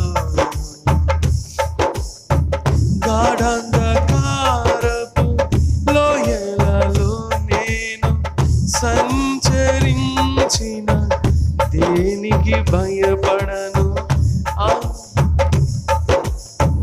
గాఢంధకారపు లోయలలో నేను సంచరించిన దేనికి భయపడను. నీ దుడ్డు కర్రయు నీ దండమును అనుదినం అనుక్షణం కాపాడునే. నీ దుడ్డు కర్రయు నీ దండమును అనుదినం అనుక్షణం కాపాడునే. ఆనందమే పరమానందమే ఆశ్రయపురమైన యేసయ్యా నీలో ఆనందమే పరమానందమే ఆశ్రయపురమైన యేసయ్యా నీలో పచ్చిక గల చోట్ల పరుండ చేసితివే, జీవజలములు త్రాగనిచ్చితివే, పచ్చిక గల చోట్ల పరుండ చేసితివే, జీవజలములు త్రాగనిచ్చితివే. నా ప్రాణమునకు సేద దీర్చితివే, నా ప్రాణమునకు సేద దీర్చితివే, నీతియు శాంతియు నాకిచ్చితివే, ఆనందమే.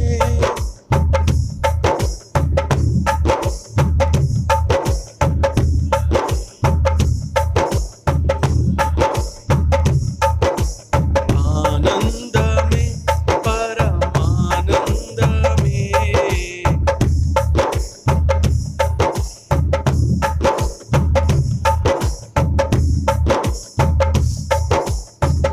నా శత్రువుల ఎదుటే నీవు నాకు విందును సిద్ధము చేసావు, నా శత్రువుల ఎదుటే నీవు నాకు విందును, నీతో నేను నీ మందిరములో నివాసము చేసిన చిరకాలము, నీతో నేను నీ మందిరములో నివాసము చేసిన చిరకాలము, ఆనందమే పరమానందమే, ఆశ్రయపురమైన యేసయ్యా నీలో, ఆనందమే పరమానందమే, ఆశ్రయపురమైన యేసయ్యా నీలో, ఆపత్కాలములన్నిటిలో ఆదరించిన అక్షయుడా నీకే స్తోత్రము, ఆపత్కాలములన్నిటిలో ఆదరించిన అక్షయుడా నీకే స్తోత్రము, ఆనందమే పరమానందమే, ఆశ్రయపురమైన యేసయ్యా నీలో.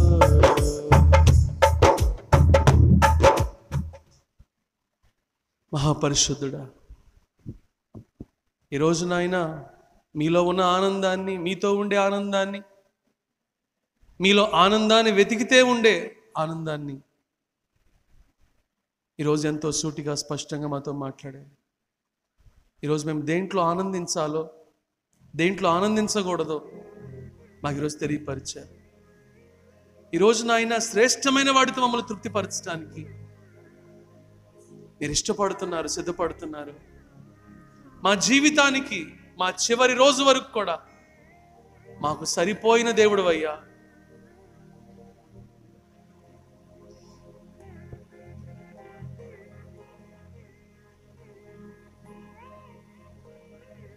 మేము మీలోనే మా దప్పిక తీర్చుకోగలము, మేము మీలోనే సంతృప్తి చెందగలము, మేము మీలోనే మా ఆకలిని తీర్చుకోగలము, మేము మీలోనే మా సంతోషాన్ని అనుభవించగలము, మేము మీ వల్లనే సమాధానం అనుభవించగలము.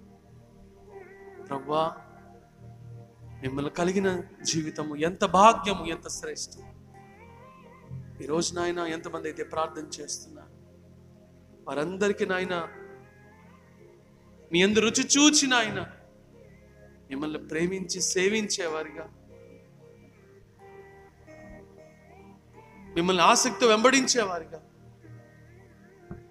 మీ మహిమార్థమై సాక్షార్థమై జీవించేవారుగా చేయమని మా మధ్యకు వచ్చి ఎంతో సూటిగా స్పష్టంగా మాట్లాడినందుకు మీ కృతజ్ఞతాస్తుతులు చెల్లిస్తూ యేసు నామములో అడుగుచున్నాము తండ్రి, ఆమేన్. ప్రభు శరీరాన్ని, ప్రభు రక్తాన్ని తీసుకుందాం.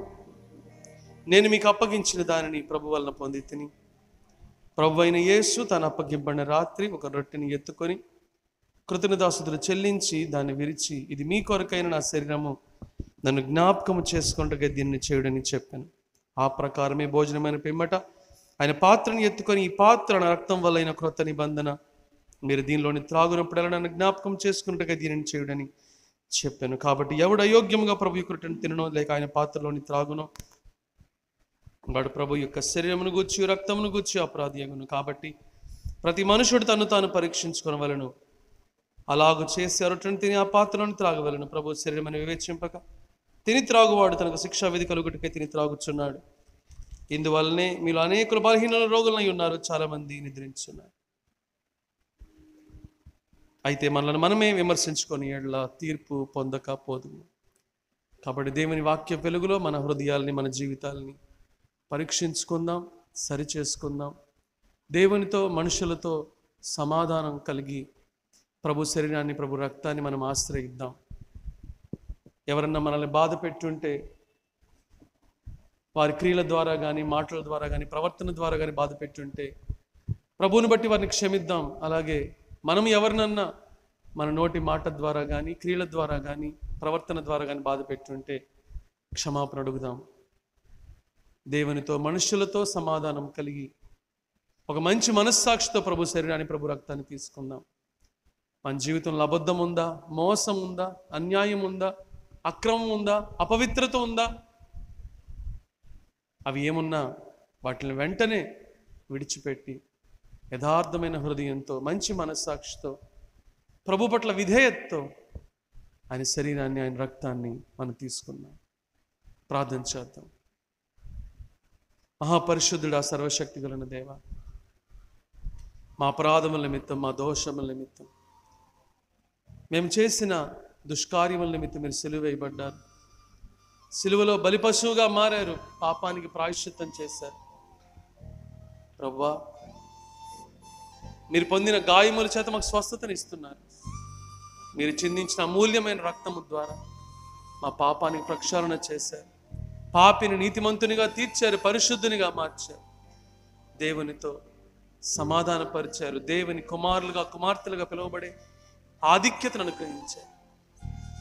ప్రభువా, ఈ రొట్టెను దీవించి ఆశీర్వదించి మీ పరిశుద్ధ శరీరముగా మార్చండి. ఈ ద్రాక్షారసాన్ని దీవించి ఆశీర్వదించి మీ పరిశుద్ధ రక్తముగా మార్చండి. మీ శరీరాన్ని, మీ రక్తాన్ని మేము తీసుకుంటూ ఉండగా ఆత్మీయ స్వస్థ, మానసిక స్వస్థ, శారీరక స్వస్థత దయచేసి మహిమార్థమై, సాక్షాత్మై జీవించినట్లు సహాయం చేయమని యేసు నామములో అడుగుచున్నాము తండ్రి, ఆమేన్. ఒక్కొక్కరుగా ముందుకు వచ్చి ప్రభు శరీరాన్ని, ప్రభు రక్తాన్ని తీసుకుందామండి.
నీ రక్తమే నన్ను శుద్ధీకరించు,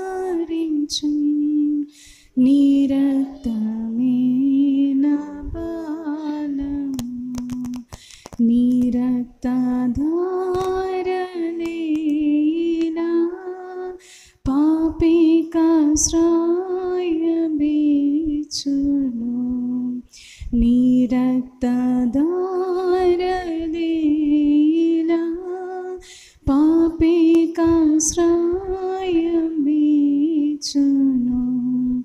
పరిశుద్ధ తండ్రి, పాపిని కడిగి పవన పరచుము.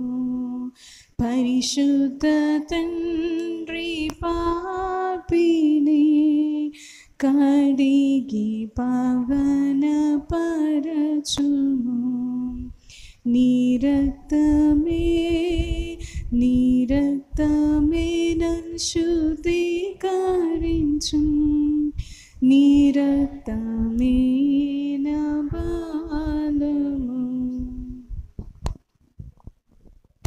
అందరం కలిసి కృతజ్ఞత కలిగిన హృదయంతో మంచి మనస్సాక్షితో ప్రభు శరీరాన్ని ప్రభు రక్తాన్ని తీసుకుందామని.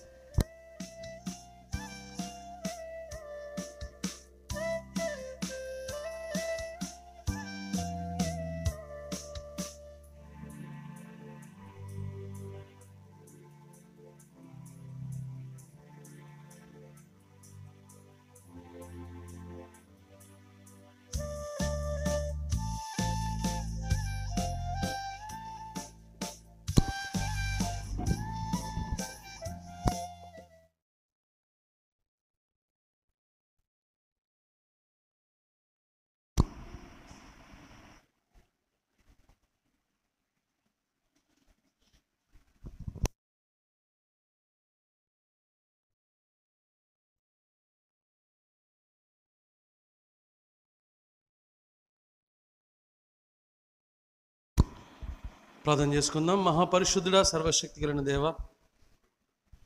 మీ శరీరం నిజమైన ఆహారమని, మీ రక్తం నిజమైన పానీయమని, ఎవరైతే మీ శరీరాన్ని మీ రక్తాన్ని తీసుకుంటారో వారిలో మీరు, మీలో వారు ఉంటారని, వారి నిత్య జీవాన్ని, నిత్య రాజ్యానికి వారసు అవుతారని మీరు సెలవిచ్చారు. మీ శరీరాన్ని మీ రక్తాన్ని తీసుకున్న మేము అయోగ్యులంగా కాక యోగ్యులంగా, పరిశుద్ధులంగా, మహిమార్థమే సాక్షార్థమే జీవించినట్లు సహాయం చేయండి. మీరు అనుగ్రహించిన గొప్ప ధన్యతను బట్టి, ఆధిక్యతను బట్టి మిమ్మల్ని స్తుతిస్తూ కృతజ్ఞతాస్తుతులు చెల్లిస్తూ యేసు నామములో అడుగుచున్నాము తండ్రి, ఆమేన్.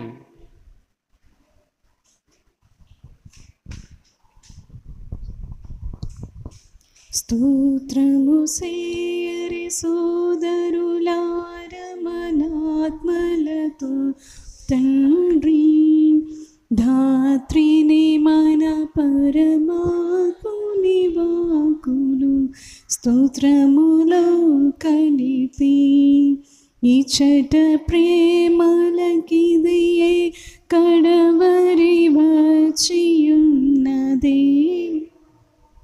ఆచట మనమందరము కలసుకుని ఆనందింతుముగా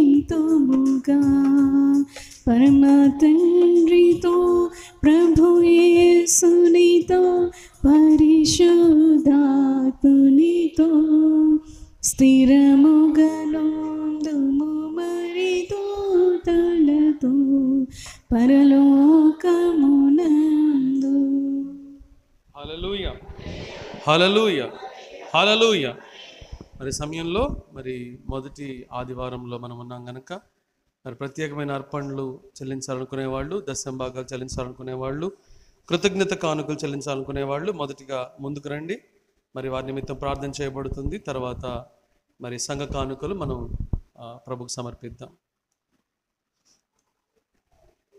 స్తోత్రం చెల్లింతుము,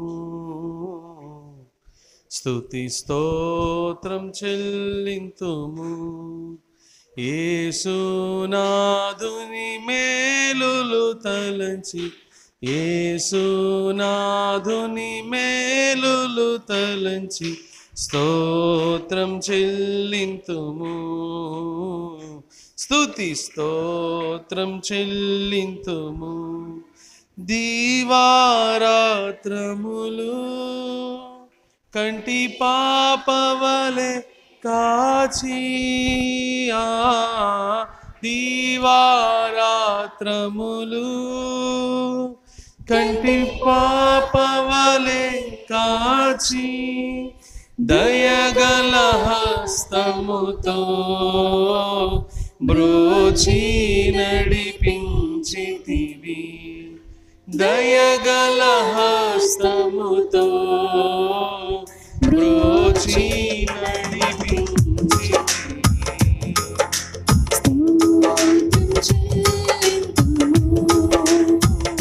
స్తుతి స్తోత్రం చెల్లింతుము,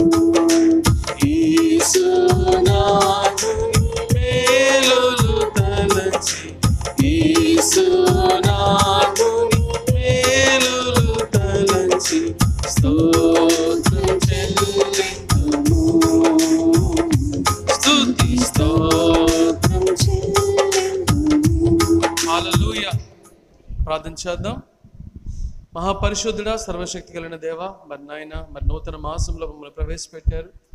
మరి నాయన ఇందు నిమిత్తం నాయన ఎవరైతే బిడ్డలు మిమ్మల్ని ప్రేమించి కృతజ్ఞతతో నా తండ్రి వారు చెల్లించిన కానుకను దేవా, వారి దశం భాగం కానీ వారి కృతజ్ఞత కానుక కానీ ప్రత్యేకమైన అర్పణ కానీ అది ఏదైనప్పటికీ నాయన మీరు ఆశీర్వదించమని ప్రార్థన చేస్తున్నాం. మీ రాబడి అంతటిలో దశం భాగమును ఇచ్చి దేవుని ఘనపరచమని ప్రభు మీరు సెలవిచ్చారు. మీ కొట్టలో ఆహారం సమృద్ధిగా ఉండునని ప్రభు మీరు సెలవిచ్చారు. మీరు ఇచ్చిన ఆ వాగ్దానాన్ని మీ బిడ్డల పట్ల నెరవేర్చమని నాయన ప్రార్థన చేస్తున్నాం. మీ బిడ్డలకు మంచి ఆరోగ్యమును దీర్ఘాయుష్యం దయచేయమని ప్రార్థన చేస్తున్నాం. వారి కుటుంబాలని దీవించండి, వారి అవసరతలు అక్కర్ల కొరతలు మీరు దీవించండి, వారి అప్పులు తీర్చండి దేవా, వారి విశ్వాసాన్ని మీలో బలపరచండి.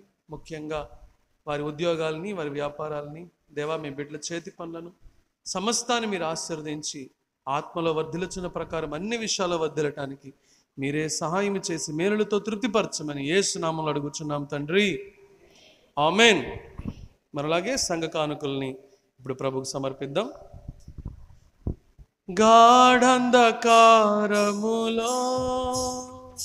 కన్నీటిలో ఎలలో ఆ గాఢంధకారములో కన్నీటిలో ఎలలో కృషించిపోనీయక కృపలతో బలపరచితివి. కృషించిపోనీయక కృపలతో బలపరచితివి. స్తోత్రం చెల్లింతుము. స్తుతి స్తోత్రం చెల్లింతుము. యేసునాథుని మేలులు తలచి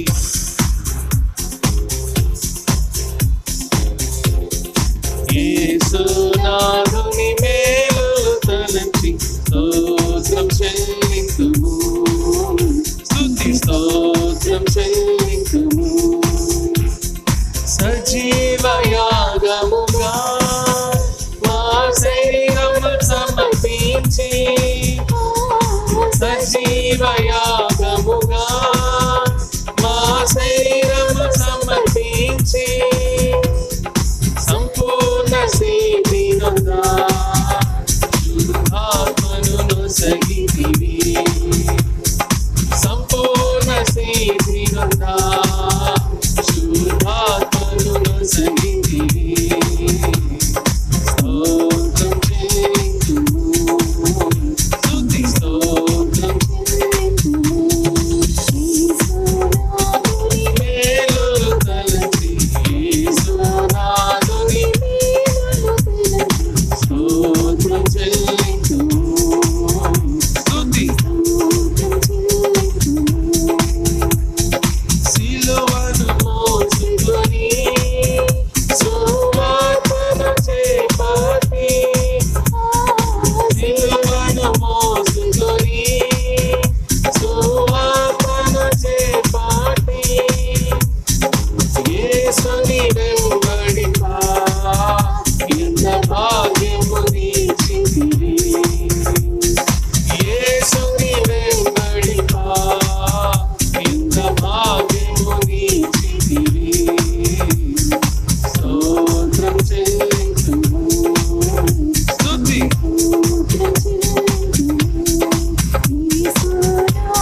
మహాపరిశుద్ధుడా, సర్వశక్తి కలిగిన దేవ, ఈ పునరుద్ధాన దినాన ఈ మాసంలో మొదటి ఆదివారం ప్రభా మీ సన్నిధిలోకి మేము రావడానికి, మీ సన్నిధిలో ప్రభా మేము సమయాన్ని గడపడానికి మీరు ఇచ్చిన ఈ గొప్ప ధన్యతను బట్టి, ఆధిక్యతను బట్టి మిమ్మల్ని స్తుతిస్తూ ఉన్నాం.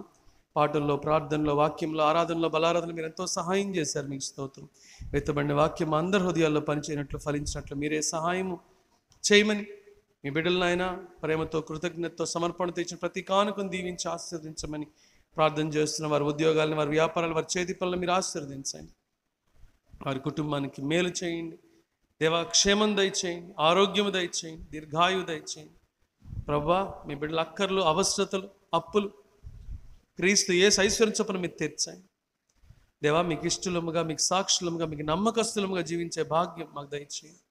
ఎవరెవరు ఏ అవసరతలో వచ్చారు, ఏ పరిస్థితిలో వచ్చారు మీకే తెలుసు కనుక మీరేనైనా ప్రతి ఒక్కరి అవసరతను ప్రభు మీరే తీర్చి మేలులతో తృప్తిపరచమని యేసు నామములో అడుగుచున్నాం తండ్రి, ఆమేన్. పరలోకమందున మా తండ్రి, మీ నామం పరిశుద్ధపరచబడును గాక, మీ రాజ్యం వచ్చును గాక, మీ చిత్తం పరలోకమందు నెరవేర్చినట్లు భూమి నెరవేరును గాక. మన దినహారని మాకు దయచేయండి. మళ్ళీ అపరాధములు చేసిన వారిని మీకు క్షమించిన ప్రకారం మా అపరాధములను క్షమించండి. శోధనలోనికి తేక కీడు నుండి తప్పించండి. రాజ్యము, శక్తి, మహిమ నిరంతరం మీరు ఉన్నారు తండ్రి, ఆమేన్. మన తండ్రి అయిన దేవుని యొక్క ప్రేమ, కుమారుడైన యేసుక్రీస్తు యొక్క కృప, పరిశుద్ధాత్మనికి అన్యోన్య సహవాసం ఇప్పుడు ఎల్లప్పుడు సదాకాలం మనందరికీ తోడై ఉండి మనల్ని బలపరిచి ప్రభువునందు ఆనందించేవారిగా, అద్భుతాలు చూసేవారిగా ప్రభు మనకు సహాయం చేయునుగాక. ఆమేన్. ఆయన నాతో వచ్చును, ఆయన నాకాధారము, ఆయన ప్రేమ కృపల నుండి నేను తొలగా నిన్నాడు. ఏతైనా కొండలపై, చీకటైనా లోయలలో, పరమ గృహము ఆయన నాతో వచ్చును. ఆమేన్, ఆమేన్, ఆమేన్. హల్లెలూయా, హల్లెలూయా, హల్లెలూయా. అందరికీ ప్రభునామంలో వందనాలు. దయచేసి అందరూ మరి ప్రేమ విందు తీసుకోండి. అయిపోయిన తర్వాత మనకి ఫెలోషిప్ టైం ఉంటుంది కాబట్టి దయచేసి ఎవరు మిస్ కాకండి. ఈరోజు ఫెలోషిప్ టైంలో మనకి కృతజ్ఞత పార్ట్ 2 ఉంటుంది కాబట్టి దయచేసి దాన్ని గమనించండి.